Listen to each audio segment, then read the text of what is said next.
আসসালামু আলাইকুম, সবাইকে শুভেচ্ছা। আমি আরজি কিবরিয়া বলছি ইউটিউব চ্যানেল থেকে, যেই অরিজিনাল চ্যানেলে এই মুহূর্তে আপনারা আছেন। তো সবাইকে অনুষ্ঠান শোনার আগে বিনীতভাবে অনুরোধ করছি আমাদের চ্যানেলটি সাবস্ক্রাইব করবার জন্য। এখানে সাবস্ক্রাইব বাটনটি আছে, প্লিজ ক্লিক করবেন। পাশে একটা বেল বাটন আছে, বাটনটি অন করে নেবেন। সবার প্রতি রিকোয়েস্ট থাকছে। Thank you very much. জীবন গল্প মূলত এখানে যারা গেস্ট হিসেবে আসেন তাদের লাইফ স্টোরিটা তারা এখানে বলেন, এবং সেই লাইফ স্টোরি কখনো কখনো আমাদের হাসায়, কখনো আমাদের কাঁদায়, কখনো আমাদেরকে নতুনভাবে অনুপ্রাণিত করে, কখনো আমাদেরকে অবাক করে। মানে আমাদের ফিলিংসের যত রকমের ধারা আছে, আমরা বলতে পারি জীবন গল্প প্রত্যেকটি ধারাতেই কোনো না কোনোভাবে প্রভাব ফেলে। এবং সেই অর্থে জীবন গল্প যারা নিয়মিত শোনেন, এখানে এই অনুষ্ঠানটি সম্পর্কে তাদের খুব সম্যক একটা ধারণা থাকার কথা। আর আজকে যারা যোগ দিলেন তাদের আমি কেন এই কথাটা বলছি, পুরো অনুষ্ঠানটা শুনলেই আপনারা স্পষ্টভাবে বুঝতে পারবেন। আমি খুব চলুন এই পর্যায়ে যিনি আমার সঙ্গে রয়েছেন, যিনি আজকে জীবন গল্প বলবেন, তার সঙ্গে একটু পরিচিত হই। জি, আপনার নামটা একটু নিজ মুখে বলতে হবে। জি, আমার নাম প্রিন্স মোহাম্মদ। আমার হোম টাউন কিশোরগঞ্জ। আচ্ছা, এখন ঢাকাতেই থাকছেন আপনি? থাকছি। আচ্ছা, বয়স কত? আমার বয়স 32। প্রিন্সের অন্যরকম একটা পরিচয় আছে। যারা তাকে চেনেন, মানে চেনেন বলতে আমি যদি সামষ্টিক অর্থে বলি যে না, তার আত্মীয় স্বজন বা কাছের মানুষ ছাড়া তাকে যারা চেনেন মিউজিক ঘরানার, তারা তাকে অন্যভাবে চিনবেন। বাংলাদেশে এই কথাটা আমি কারণে বলছি যে বাংলাদেশে ফ্যান বলে একটা শব্দ আছে, যে সেলিব্রিটিদের অনেক ফ্যান হয়। ফ্যান সারা ওয়ার্ল্ডে এই শব্দটা পরিচিত। এবং বাংলাদেশে একটা ম্যাড ফ্যান যদি বলি, ম্যাড শব্দটা আপনি মাইন্ড করেন না প্লিজ, কারণ কাইন্ড অফ পাগল ভক্ত যারা থাকেন না, কিছু যেমন দেখা যায় যে বড় কোনো সেলিব্রিটি খুব পাগল ভক্ত, এবং ওই পাগল ভক্তদেরও গুরু বলা চলে। তাদের মধ্যে একজন হচ্ছে প্রিন্স, এবং সেটা কার? আমাদের পপ গুরু আমরা যদি বলি। এবং পপ গুরু তো আসলে আজম খানকেই বোঝায়। আজম খানের পরবর্তী সময় যারা লিড করেছেন তাদের মধ্যে অন্যতম একজনকে যদি আমি বলি, আমাদের সর্বজন শ্রদ্ধেয়, আমার খুব পছন্দের জেমসের একজন পাগল ভক্ত। এবং কতটা ভক্ত, কি ভক্ত, যারা মিউজিক লাইনে আছেন তারা জানবেন এই প্রিন্সের নাম। কেন বলছি সেটা আপনারা যখন পুরো জীবন গল্পটাই জানবেন তখন বুঝতে পারবেন যে ও কি করেছে। আচ্ছা, আমি খুব চেষ্টা করেছি আপনাকে আজকের এই অনুষ্ঠানে নিয়ে আসার জন্য, এবং আমাদের অনুষ্ঠানের যে টিম মেম্বার আছে, বিশেষ করে মাইক্রোফোন টেস্টিং 1024 এর রনি বোধহয় আপনার খুব পরিচিত। জি জি। এবং রনি আমাকে বহুবার আপনার কথা বলেছে। আমি বলেছি ঠিক আছে, মোস্ট ওয়েলকাম, এরকম একটা ডিফারেন্ট স্টোরি আমাদের জানা উচিত। তো সেই জায়গা থেকে অনেক চেষ্টা করে আপনাকে আমরা পেলাম আজকে। একেবারে ছোটবেলা থেকে জানতে চাই, আপনি বোধহয় আমাদের অনুষ্ঠান কখনো শোনেননি, শুনেছেন কি? আসলে ওইভাবে অনেক আগে মনে হয় শুনেছি, মানে রিসেন্ট আসলে আমার টুকটাক ধারণা থাকতে পারে। ঠিক আছে, সমস্যা নেই। আমরা একেবারে ছোটবেলা থেকে শুরু করতে চাই, আপনার জীবনের যেখান থেকে আপনার মনে পড়ে। ছোটবেলা থেকে আমার বাড়ি তো কিশোরগঞ্জ। তো কিশোরগঞ্জের মাটি, নদী, ওই নদীর কূলেই আর কি বেড়ে ওঠা। তো আমি শুরু করতে চাচ্ছি আর ফোকাস করতে চাচ্ছি হচ্ছে আমি যার ফ্যান, সে হচ্ছে এই উপমহাদেশের বরেণ্য রক লিজেন্ড জেমস ভাই। তো ওনার পার্ট থেকে আমি অ্যাকচুয়ালি চাচ্ছি শুরু করতে। তার আগে আমি আপনাকে একটু নিয়ে যেতে চাই পিছনে। সেটা হচ্ছে আপনি যে পরিবারে বড় হয়েছেন, আপনার বাবা কি করতেন? আমার বাবা ব্যবসা করতেন, এখনো ব্যবসা করেন। ক ভাই বোন ছিলেন আপনারা? আমি, আমার এক ভাই, আমার আর কোনো ভাই নেই, আর আমার 3 বোন। আপনি কি সবার বড়? আমি সবার বড়। ওকে, তো কেমন পরিবেশে বড় হয়েছেন? মানে আমি জানতে চাচ্ছি যে পারিবারিক আর্থিক অবস্থা বা লেখাপড়া, প্রাথমিক, মাধ্যমিক, এইসবগুলো যদি একটু আমাদের একটু বলতেন। খুব সাধারণ ফ্যামিলি থেকেই বড় হয়েছি। পড়াশোনা করেছি কিশোরগঞ্জ সাধারণ স্কুল কলেজে পড়াশোনা করেছি। সৌভাগ্য হয় নাই ভালো কোথাও মানে পড়াশোনার চেষ্টা করেছি। সৌভাগ্য হয় নাই, পারিবারিক সচ্ছলতার বিষয় ছিল। তারপর যখন স্কুলের গণ্ডি পেরিয়ে কলেজ লাইফ আসলো, তখন আবার ওই জেমস ঘরানার ভিতরে চলে যাওয়া। না, জেমস ঘরানার ভিতরে চলে যাওয়া কোন বয়স এটা? এটা আসলে 93-94 থেকে আমি চাচা মামাদের সাথে গানগুলো শোনা হইতো। কিন্তু যখন 97 বা 98 তখন আমি ওই হাই স্কুলের স্টুডেন্ট। তখন থেকেই আর কি আমি মানে বেশি রকম আপনার ওই ওনার ওই আপনার আসক্তি হয়ে যাওয়া, যার জন্য আসলে পড়াশোনার মনটাও একটু মানে গানের প্রতি এত অ্যাডিক্টেড হয়ে গিয়েছিলেন যে আপনি মানে পড়াশোনার প্রতি তেমন একটা মন বসতো না। হ্যাঁ, এক্সাক্ট তাই। ওকে, তো তারপরে কি হলো? এটা নিয়ে ফ্যামিলি থেকে চাপ দিত না? মারধর করতো না? প্রচুর চাপ দিত, সবসময়ই চাপ দিত। কারণ আমি আপনার তখন একটা হয়তো কি যে ফ্যামিলি থেকে 2 টাকা বা 1 টাকা পেতাম স্কুলে টিফিনের জন্য, আর ওই পয়সাটা জমিয়ে আর কি জেমস ভাইয়ের যে নতুন অ্যালবামগুলো আসতো, মিক্সড হোক বা একক অ্যালবামগুলো ছিল, এগুলো কিনতাম কিনে শোনার জন্য। ওকে। ট্যাপ রেকর্ডারে সেই ফিতার ক্যাসেট নষ্ট হয়ে যেত, 3-4 কপি করে কিনতে হইতো। তারপরে ওনার পোস্টার ছবি কিনতে হইতো ঘরে টানানোর জন্য, যার জন্য এই মানে একটু পেরেশানিতে থাকতাম আসলে পয়সাগুলা কালেক্ট করার। আচ্ছা। তারপরে ঢাকায় যখন কনসার্ট দেখতে আসতাম তখন কনসার্ট কবে দেখেছিলেন মনে আছে? আমি কনসার্ট দেখেছি প্রথম হচ্ছে 97-এ ঢাকায়। আচ্ছা। 97-এ। ওকে। আর আপনার কনসার্ট দেখার জন্য যখন আমি ঢাকা আসতাম, মানে একটা ঘটনা আমি আপনাদের সাথে শেয়ার করি। নিশ্চয়ই। খুব 99 বা 2000 এই মুহূর্তে আমি এক্সাক্ট টাইমটা বলতে পারতেছি না। ওই যে ঢাকা আপনার ওই যে এখন বঙ্গবন্ধু স্টেডিয়ামে আপনার ওই যে বিসিবির শো ছিল ক্রিকেটের, আপনার ওই যে বাংলাদেশ টেস্ট স্ট্যাটাস পাওয়ার পরে যে একটা শো ছিল, এই শোতে আসছিলাম। আমি 50 টাকা নিয়ে ঢাকা আসি। তখন আমি আমাদের গফরগাঁও থেকে ট্রেনের ছাদে করে কমলাপুর আসি। আচ্ছা। কোনো খরচ হয় নাই, কারণ আমার টার্গেট ছিল এই টাকার মধ্যে শো দেখতে হবে, ব্যাকও করতে হবে, হ্যাঁ, খরচ সব এটার ভিতরে করতে হবে। তখন দেখা গেল যে এই শোতে আপনার পুলিশের আঘাতে আমার এই যে হাতে ফ্র্যাকচার হয়। হ্যাঁ, তারপর এই পুলিশের আঘাত কেন? মানে পুলিশের আঘাত ছিল আপনার, আমি মানে একদম স্টেজের কাছে চলে যেতাম সব সময়, যে গুরুকে যেন কাছ থেকে দেখতে পারি। আচ্ছা। হ্যাঁ, তখন এরকম হাত দিয়ে স্টেজে ধরে রাখলাম, আপনার একটু মানে গ্যাদারিং হয়েছিল ভিতরে। আচ্ছা, কত সালের ঘটনা এটা? এটা 99 বা 2000। ওকে। তখন আপনি কোন ক্লাসের স্টুডেন্ট? তখন আমি ক্লাস 8-এর স্টুডেন্ট।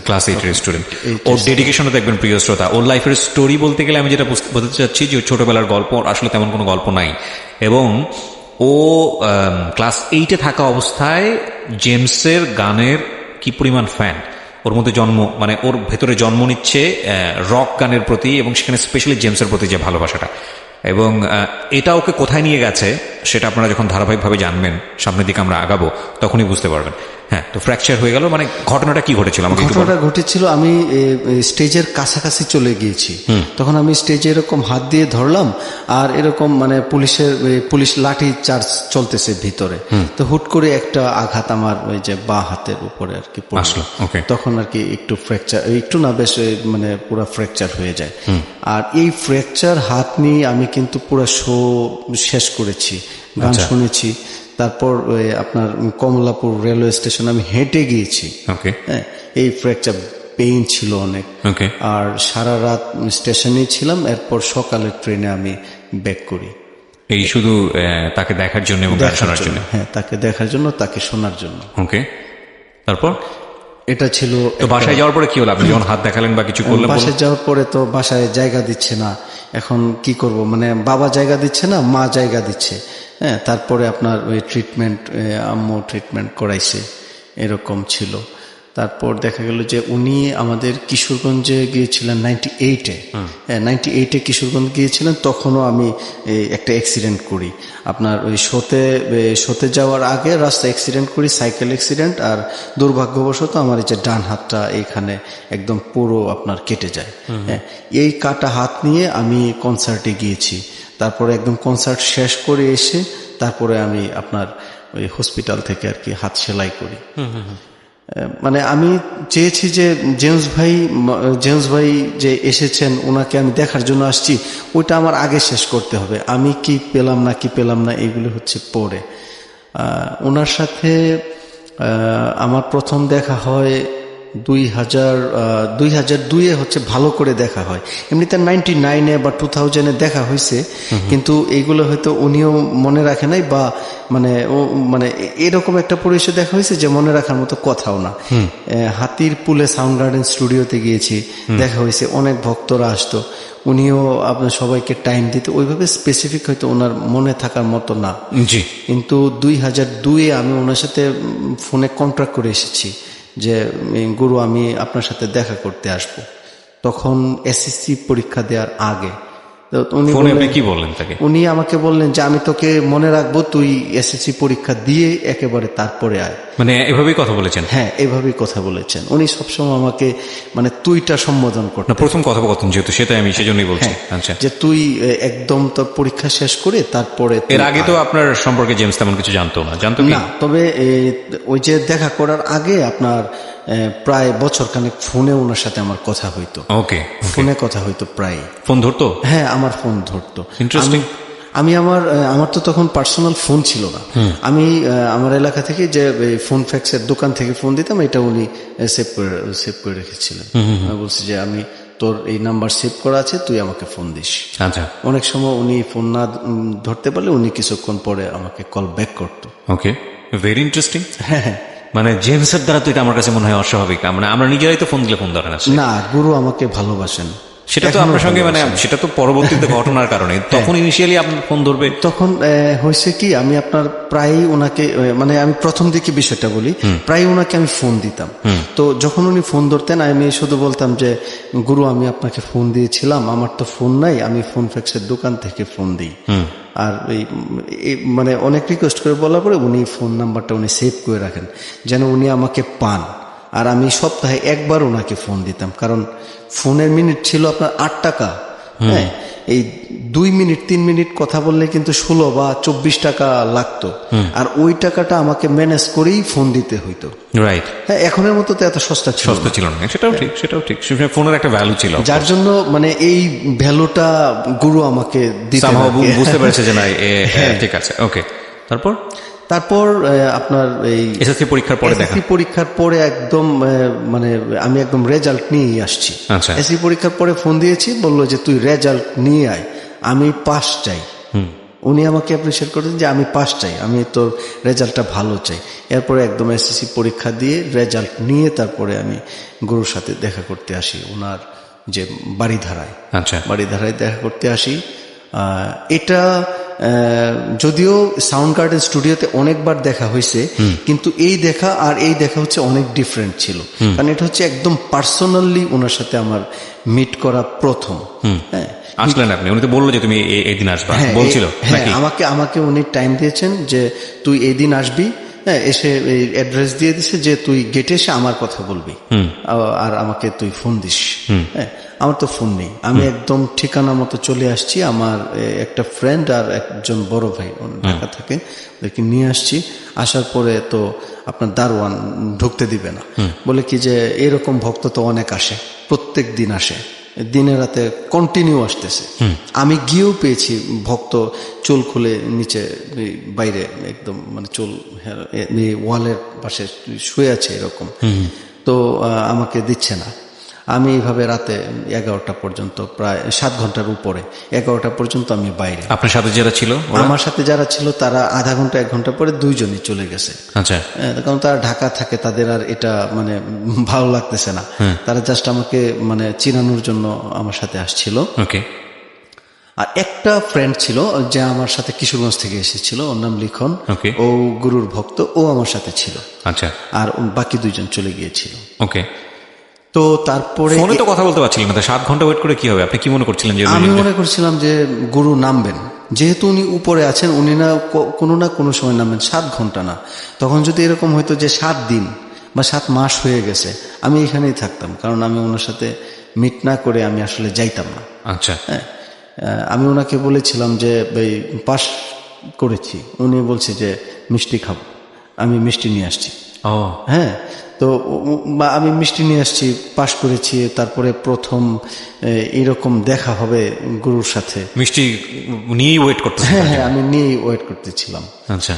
তো এর মাঝখানে অবশ্য গুরু 9টা বা 9:30টার দিকে উনি জানতে পেরেছেন যে আমি আসছি, কারণ ওনার বাসার একজন আপনার ছেলে সে আসছিল নিচে, ওকে দারুণ বলছে যে কিশোরগঞ্জ থেকে এই যে 2টা ছেলে ওয়েট করতেছে।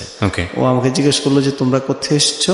বললাম যে ভাইয়া আমরা তো আসছি কিশোরগঞ্জ থেকে, গুরু টাইম দিয়েছেন, আজকে আমার আসার কথা। আর আমার নাম প্রিন্স, ওনাকে বললে উনি আমাকে চিনবে। আর এই যে ওনার নাম্বার, আমি তো ওনাকে কল দিতে পারতেছি না মোবাইলের জন্য। পরে সে বলছে যে তোমরা একটু ওয়েট করো, আমি বসের সাথে কথা বলি।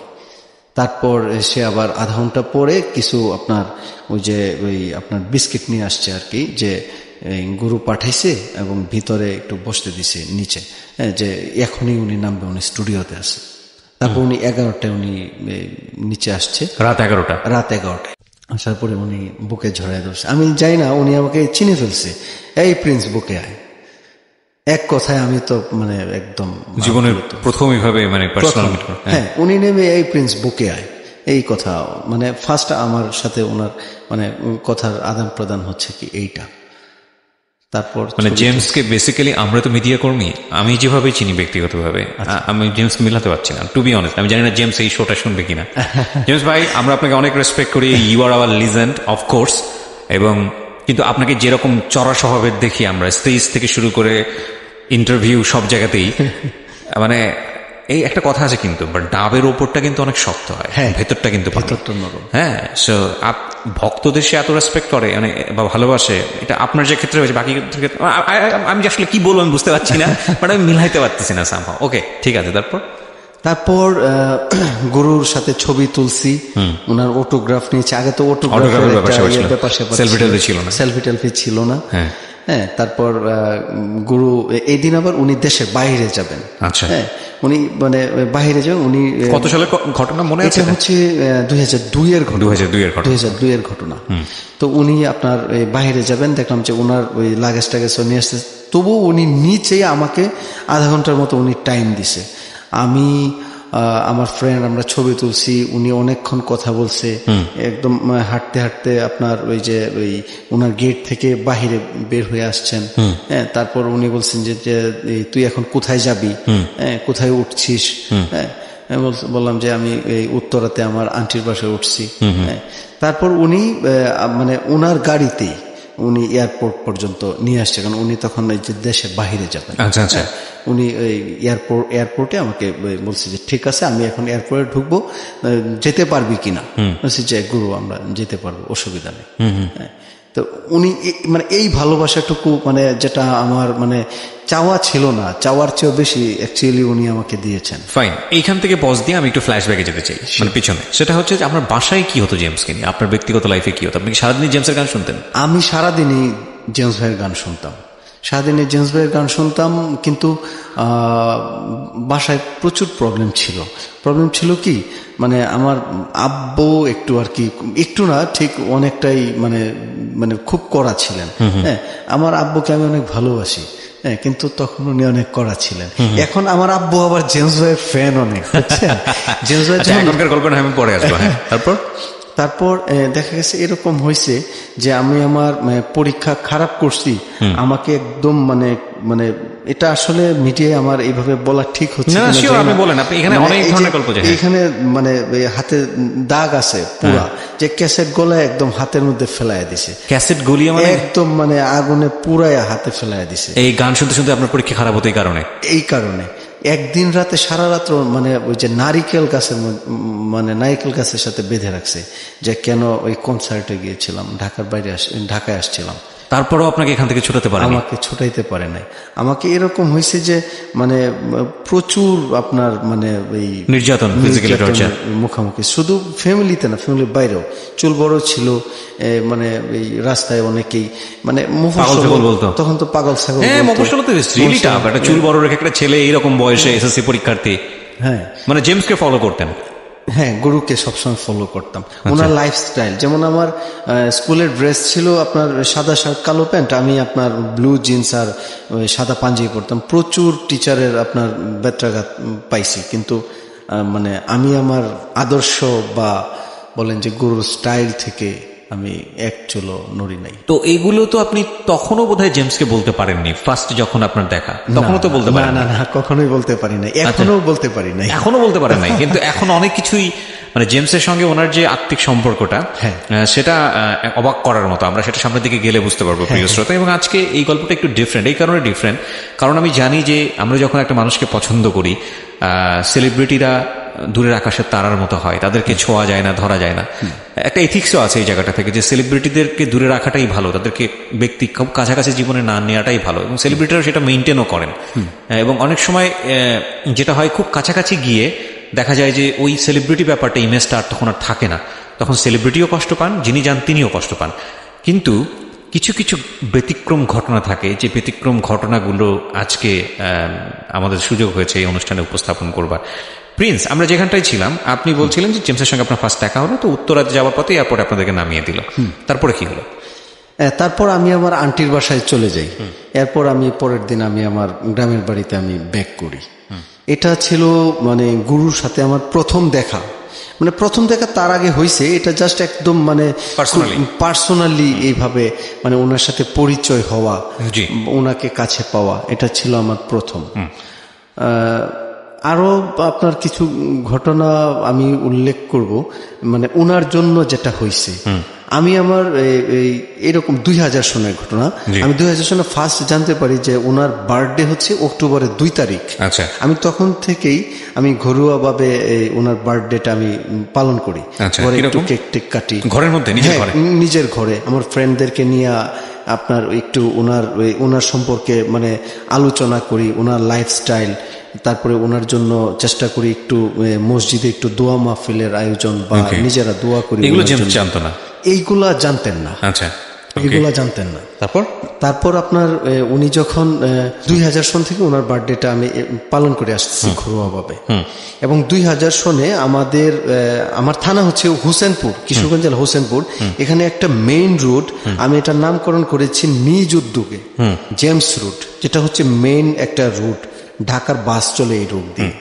তো এই রুটের নামকরণ করেছি জেমস রুট। ছবি অনেক ছবি আছে এই রুটের।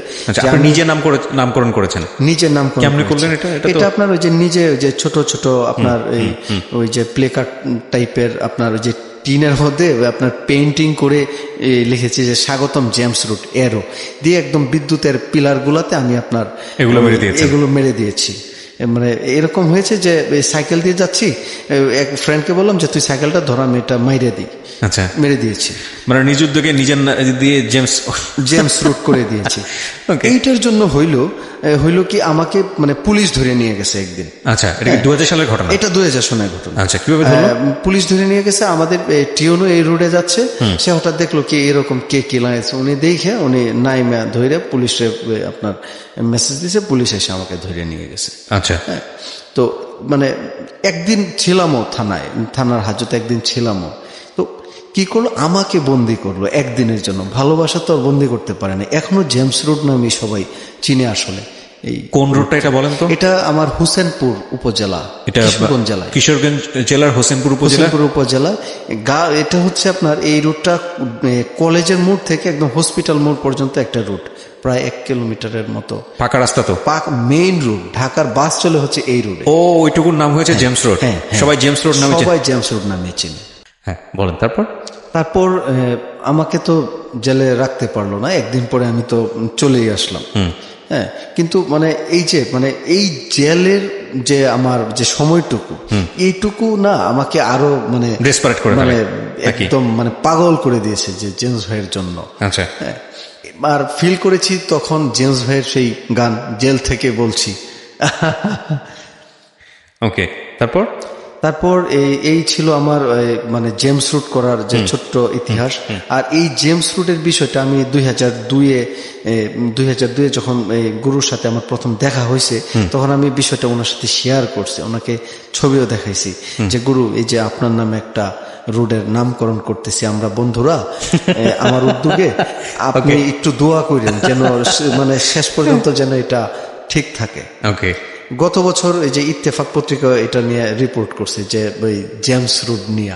হ্যাঁ, তো এখনো মানুষ জেমস রুট নামেই চিনে। ওকে, ফাইন। সো 2002 সালে দেখা হলো। এর আগে তো অনেক অত্যাচার সহ্য করতেই হয়েছে। দেখা হওয়ার পরের কাহিনীগুলো দিকে সামনে। দেখা হওয়ার পরে আপনার ওই যখন ইন্টারমিডিয়েট ভর্তি হয়েছি, তখন আমি প্রায় চলে আসতাম। বাসা চিনি, এখন তো আমি লেজেন্ডের বাসা চিনে গেছি, আমি হুট হাট চলে আসতাম। আর উনি কখনো আমাকে না করতেন না যে তুই আসিস না। আসলে উনি অনেক খুশি হইতেন, উনি টাইম দিতেন। আমি ওনার সাথে একসাথে বসে ডিনার করার মানে সৌভাগ্য হয়েছে, ওনার স্টুডিওতে রেকর্ডিং এর সময় থাকার সৌভাগ্য হয়েছে, ওনার যে বাড়ি বাড়িধারাতে, ওনার লাইফস্টাইল, ওনার সাথে কনসার্টে যাওয়া, এগুলা সৌভাগ্য হয়েছে। কিন্তু তখন হলো কি যে আমার ফ্যামিলি থেকে আমার উপরে আরো ব্যাপক প্রেশার চলে আসছে, কারণ আমি পড়াশোনা ফেলে শুধু চলে আসি ঢাকা, চলে যাই চিটাগাং, চলে যাই রংপুর, মানে ওনার যেখানে যান আমি আসি, ওনার শো মিস নাই, আমি আসি। তারপর বাসা থেকে টাকা পয়সা দেওয়া বন্ধ করছে, তখন আমি টিউশনি করেছি। এরকম হয়েছে যে আমি পয়সা দিয়ে টিকিট কাটতে পারি না, আমার কাছে টাকা ছিল না, আমাকে আনসার সারা রাত্র আটকায় রাখছে রেলওয়ে স্টেশনে। হ্যাঁ, তবু আমি মানে কখনোই মন খারাপ করি নাই, চেষ্টা করছি যে ওনার সব কয়টা শোতে আপনার আমি গিয়েছি। ওনার ছবি কিনতাম, যত্ন করে বাধাই করতাম, লেমিনেটিং করে রাখতাম যেন ছবিগুলো নষ্ট না হয়। এখনো অনেক স্মৃতি আছে। এর আস্তে আস্তে যেটা হলো যে আপনার ইন্টারমিডিয়েট, আমি একবার রেজাল্ট আমার খারাপ হয়েছে, এটা করতে গিয়ে কি আমি আপনার পরীক্ষাগুলো সবগুলো দিয়েছি, কিন্তু প্র্যাকটিক্যাল পরীক্ষা না দিয়ে চিটাগাংয়ে ওনার শো ছিল। আমি একদম চিটাগাং চলে যাই কিশোরগঞ্জ থেকে। আমি ভাবছি যে প্র্যাকটিক্যাল না দিলে তো কিছু হবে না, শোটা তো আমার মানে যাওয়া উচিত, আমি তো ভক্ত। কিন্তু আমার এই প্র্যাকটিক্যালটা না দেওয়ার জন্য আমার রেজাল্টটা খারাপ হয়। তো কলেজের অধ্যক্ষ মহোদয়ের সাথে আমার কথা বলতে হয়েছিল, তো উনি আমাকে যে তোমাকে পরীক্ষা দিতে দেওয়া হবে না, তুমি মানে এই কলেজের লাইফে তুমি একটা কলঙ্ক, যে এইরকম একটা সহজ সাবজেক্টে তুমি ফেল করছো। তো তার কাছে আপনার কলেজের প্রিন্সিপাল কি জানতো, বুঝতো যে আলটিমেটলি যে আমি জেমসের জন্য এরকম হচ্ছে, গুরুর ভক্ত। পরে আমি বলছি যে আসলে গুরুর একটা কনসার্ট ছিল, তো এই জন্য স্যার আমি তো মানে গুরুত্ব দিই না, আসলে পরীক্ষাটা আমাকে ক্ষমা করেন। আমি যে পরে উনি বললো যে তোমার তো মানে সামনের বছর যদি পরীক্ষা দাও, এই গুরুর কনসার্ট হলে আবার তো দিবা না পরীক্ষা। আমি বলছি না, আমি দিব, হ্যাঁ আমি কনসার্টে যাব না, আমি পরীক্ষাটা দিব। হ্যাঁ, এই মানে এই প্রমিস করে আর কি পরের বছর উনি আমাকে সুযোগ দেন পরীক্ষাটা দেওয়ার। মানে 1 বছর আপনাকে ড্রপ দিতে হয়? 1 বছর আমাকে ড্রপ দিতে হয়েছিল। আচ্ছা, আপনি যখন এই কাজগুলো করতেন বা আপনি যেটা করতেছেন, আপনার কাছে এটা পাগলামো মনে হতো না? আপনার কাছে মনে হতো কি, মানে আমাদের সবার কাছে তো মনে হচ্ছে এটা একটা চরম পর্যায়ের পাগলামো, এবং ফ্যামিলির বড় সন্তান আপনি। আমার তো এজ তখন কম ছিল, এখনের এই যে থাকলে হয়তো সেটা করতাম না, বা করতাম আমি এখনো আরো বেশি করি। তখন তো অল্প করতাম, এখনো বেশি করি। এখন তো আপনি অনেক লিবার্টি পেয়েছেন, 18 বছরের উপরে বয়স, তো এটা তো স্বাধীনতা আছে, সে কারণে হয়তো নিজের মতো করে করছেন। কিন্তু আপনার কাছে এটা কখনো পাগলামো মনে হয় না? না, আমি যেটা করতেছি এটাই সঠিক, এরকম। আমি ওই যে চোখের এই পাশে আইপিএস করেছিলাম, জেমস যেটা করেছে সেরকম। এটাও 2002 বা 3-এ, 3-এর শুরুতে বা 2-এর শেষে এরকম, না সরি 3-এ করেছি এটা। তো 3-এ করেছি, 3-এ মানে হঠাৎ পাগলা হওয়া একটা অ্যালবাম আসলো, ডুয়েট, গুরু একটা অ্যালবাম চলে আসলো, দেখলাম যে এখানে কি, ভাবলাম যে এটা মনে হয় প্রিন্টিং এর সমস্যা হয়েছে, যে ক্যাসেটের কাভার প্রিন্টিং এখানে কোনো দাগ লাগছে। আরেকটা কিনছি, না এটা তো একই অবস্থা। পরে ময়মনসিং চলে গেছি, যে কিশোরগঞ্জের যে ক্যাসেট দোকানে দেখি সেম দাগ, ওখানে সেম দাগ। জিজ্ঞাসা করছে ভাই আসলে এই দাগটা কিসে? এইটা তো জেমস উনি বিদেশ থেকে আপনার একটু স্টাইল করে আসছেন, ঠিক আছে, এটা মানে নতুন, ওয়ার্ল্ডে নতুন, আমার তো এটা করতে হবে, বাংলাদেশে তো এটা করা যায় না, বাংলাদেশে তো এটা করা যায় না। এটা আমি গুরুর সাথেও শেয়ার করি নাই, ভাবলাম যে কোথায় করি। আমি 1-2 মাস ঘুরছি, যে এটা কেউ বুঝেই না এটা আসলে কি। এই ভুরুটা ফুটা করে এখানে একটা রিং পরানো, আমাদের যারা লিসনার আছে তাদের সহজ করার জন্য বলছি, মানে জেমসের এটা কিন্তু খুবই পপুলার একটা স্টাইল, কিন্তু এটা খুব কঠিন, যে কেউ ফলো করা এটা খুব কঠিন, কারণ ভুরুটাকে ফুটা করে ওখানে একটা রিং পরানো এখন বাংলাদেশে অহরহ পাড়াগুলোতে হয়তো বা সম্ভব, কিন্তু সেই সময়টা তো সম্ভব ছিল না। তারপর আমি 2-3 মাস ট্রাই করার পরে আমি জেমস ভাইকে ফোন দিয়েছি যে গুরু আমি এই স্টাইলটা করতে চাই। আমি আসলে তখন একটা নামও জানি, কি স্টাইল করতে চাস তুই? যে গুরু আপনি যে চোখের এখানে একটা যে দোল টাইপের পড়েছেন, বলে কি যাহারে এগুলো করিস না, এগুলো তো আমি বিদেশ থেকে করে নিয়ে এসেছি, আমেরিকা থেকে করছি, এগুলো তো বাংলাদেশে নাই, এগুলো পাগলামি করিস না। তবুও আমি করেছি। কোথায় করলাম? হসপিটালে করলাম। টাকা দিয়ে ওই যে যারা যে কেটে গেলে সেলাই করে, ওই সুজ দিয়ে আমি অনেক রিকোয়েস্ট করে না, ঠিক আছে, কিন্তু যারা যে জব করে হসপিটালে, সে না, আপনার কিছু বয় থাকে না, ওদেরকে দিয়ে আমি এটা করাই নিছি। কোনো ইনফেকশন হলে চোখের মতো একটা জায়গা, আমার অলরেডি বা চোখে আমি কম ভীষণ 20 বা 15% ভীষণ এখন। কি বলেন, এটার কারণে? আমি জানি না ঠিক, তবে এরপরেই আমি বুঝতে পারলাম যে ভীষণটা কমে গেছে। তো কখন ভীষণটা কমছে, একবার এটা করার মনে হয় 7-8 মাস পরে আমি।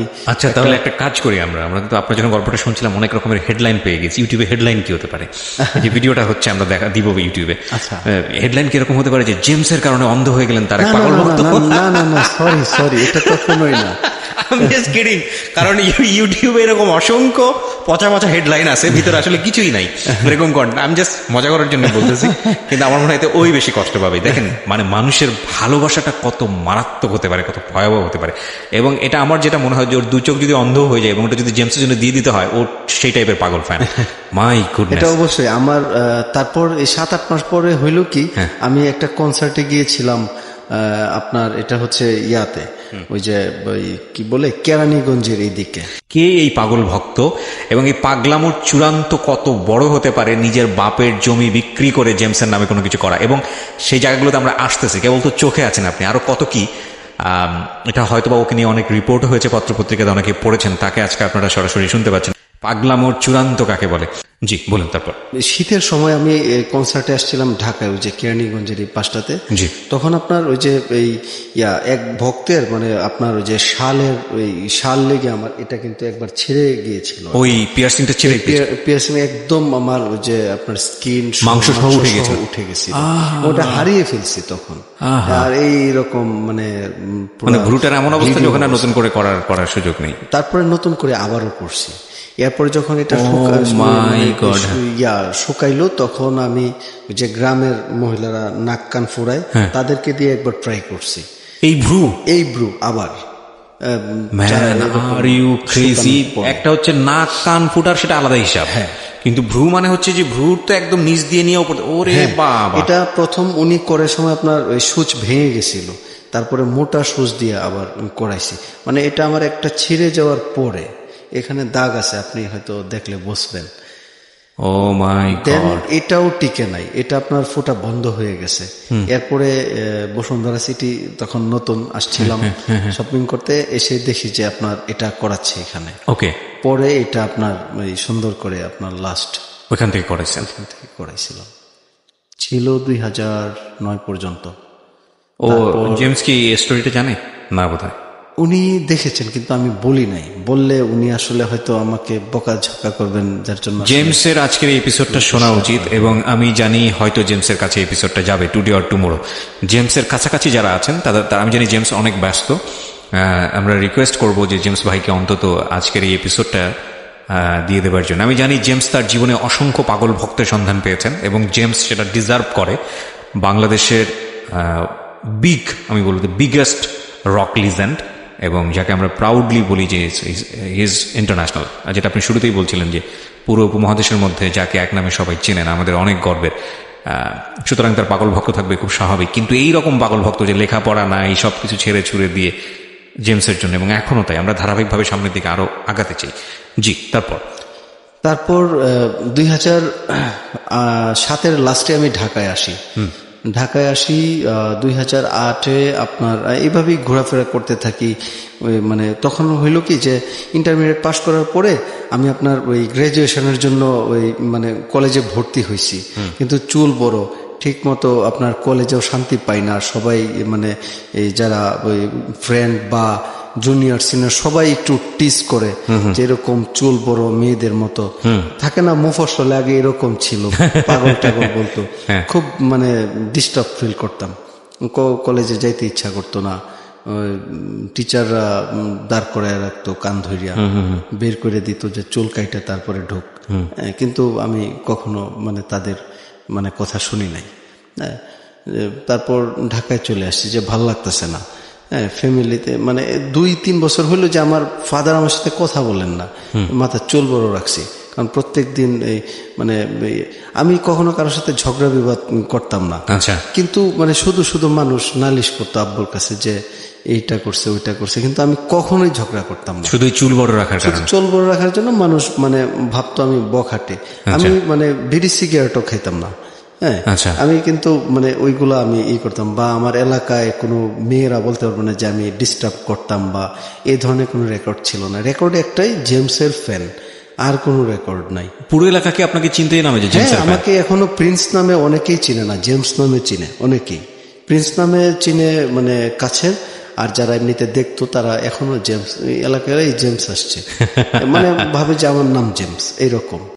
তো যখন ঢাকায় চলে আসছি তখন এই কত সালে আসলেন মানে ঢাকায়? 2007-এর লাস্টের। মানে এটা কি ঢাকায় পড়াশোনা করার জন্য নাকি? না, পড়াশোনা কিশোরগঞ্জে ছিল, ঢাকায় চলে আসছি আপনার ওই যে ভালো লাগতো না, ফাদার কথা বলতো না, মানে বাসায় একদম মানে খুব লুকায়া ভাষায় আসতে হইতো, ঠিক আছে। যে আব্বা বলতো যে একদম চুল টুল কাইটা মানুষের মতো মানুষ হইলে তাইলে আমার ছেলে ঠিক আছে, আর না আমার এই ছেলের দরকার। বাপের জন্য অনেক কষ্টের, তাই না? কারণ দেখতে পাচ্ছি ছেলেটা লেখাপড়া করতেছে না, শেষ হয়ে যাচ্ছে, আমি এতটা এখন ফিল করি।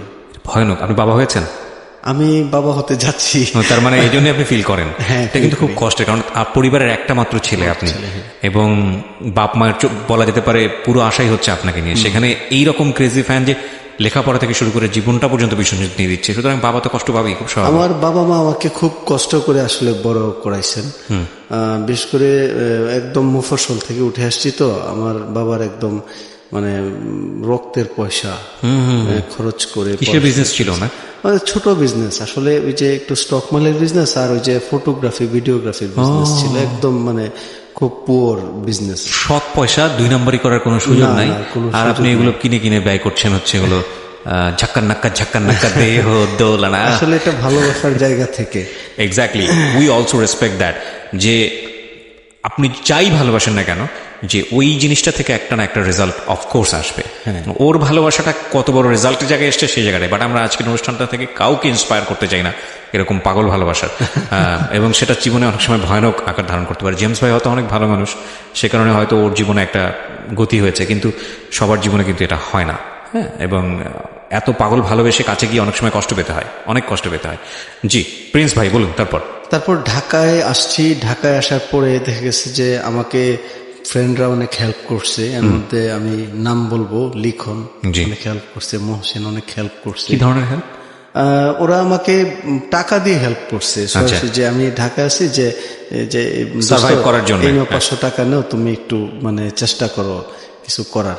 এবারে ঢাকায় 1 বছর 1.5 বছর ঘোরাঘুরি করার পরে আপনার আমি একটা চাকরি নিই উত্তরাতে। আচ্ছা, তখন অফিসের জন্য আমার চুল কাটতে হয়, আর আইপিআরসটা আমার মানে ওপেন করা লাগে। কিন্তু তখন মানে আসলে আমার মানে পিছনে দেয়াল ছিল, আমার কিছু করার ছিল না। চুল কাটার পরে আমি 5-7 দিন একটু অস্বাভাবিক ছিলাম। কত বছর ছিল আপনার এই চুল? চুল ছিল আমার 2000 সন থেকে চুলটা আমার রাখা। প্রায় 7 বছর যাবত আপনি 8 বছর এই চুল হয়ে বড় করে জেমসের মতো করে চুল রেখেছেন? হ্যাঁ।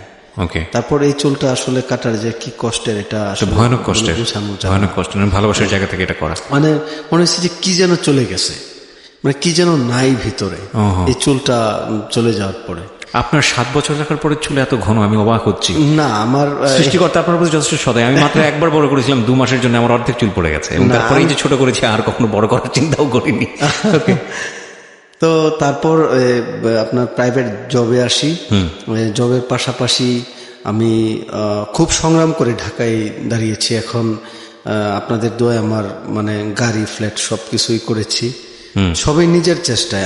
আমি জানি, আমি গল্পটা এক লাইনে শেষ করে দিতে চাই না, আমি একটু ধারাবাহিকভাবে যেতে চাই।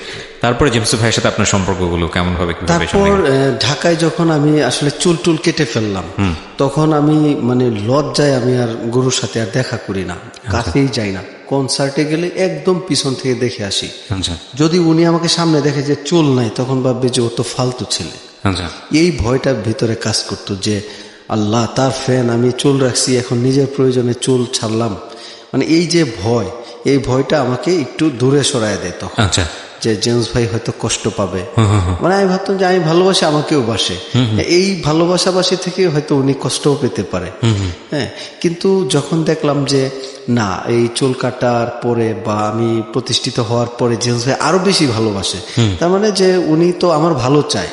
আমি যদি সেই পরিবেশে থাকতাম তাইলে হয়তো আমি খারাপ থাকতাম, উনি হয়তো মানে হয়তো এখন ওনার ভক্ত হিসাবে যে একটা অবস্থানে আছি, এখন ওনার ভালো লাগে যে আমার ভক্ত ভালো আছে। খারাপ থাকলে তো খারাপ লাগবে যে আল্লাহ কেমন আছে আমার ভক্ত, তাই না? তো এই জায়গাটা থেকে বুঝি যে এখন হয়তো ওনার ভালো লাগে। রাইট। না, কিন্তু এখনকার গল্পটা হয়তো একটু মিক্সিং টাইপের গল্প হবে। একটা গল্প আমি এরকম শুনেছি বোধহয় বিলবোর্ড টানানো বা কিছু একটা, এটার গল্পটা একটু শুনি তো। এটার গল্পটা হচ্ছে 2015 সনে আপনার এই 51তম বার্থডে ছিল। 51তম বার্থডে ছিল, তখন আমি মানে এই যে দীর্ঘদিন এত বয়স হয়ে গেছে, 51, 52, 53, 54 বছর। না আসলে এটা এইভাবে, সরি মিডিয়া আমার বলা, উনি তো চিরতরুণ, দেখে কিন্তু বোঝা যায় না, একদম বোঝা যায় না, একদম মানে যুবক এখন। এক্স্যাক্টলি, হ্যাঁ, ওনার ভয়েস সেই আগের মতো, কিন্তু এখনো আগের মতো যেটাকে বলে খোলা মাঠের দরাজ গায়ক, এখনো সেই টকবগে। 54 আসলে কোনো এজও না বলা যায়। ওকে, ইউ আর ইয়াং জেমস ভাই, আমাদের ইয়াং তরুণ বলা যেতে পারে। হ্যাঁ, ওই সময় ভাবলাম যে এই যে 2007 থেকে আপনার 14-15 পর্যন্ত যে একটা গ্যাপ হয়ে গেছে, আমি ওনার কাছে যাই না, ভয় পাই। আমি ভাবতাম যে জেমস ভাই হয়তো আমাকে ভুলে গেছে, যে প্রিন্স নামে একজন ভক্ত ছিল কিশোরগঞ্জের, সেই পাগল।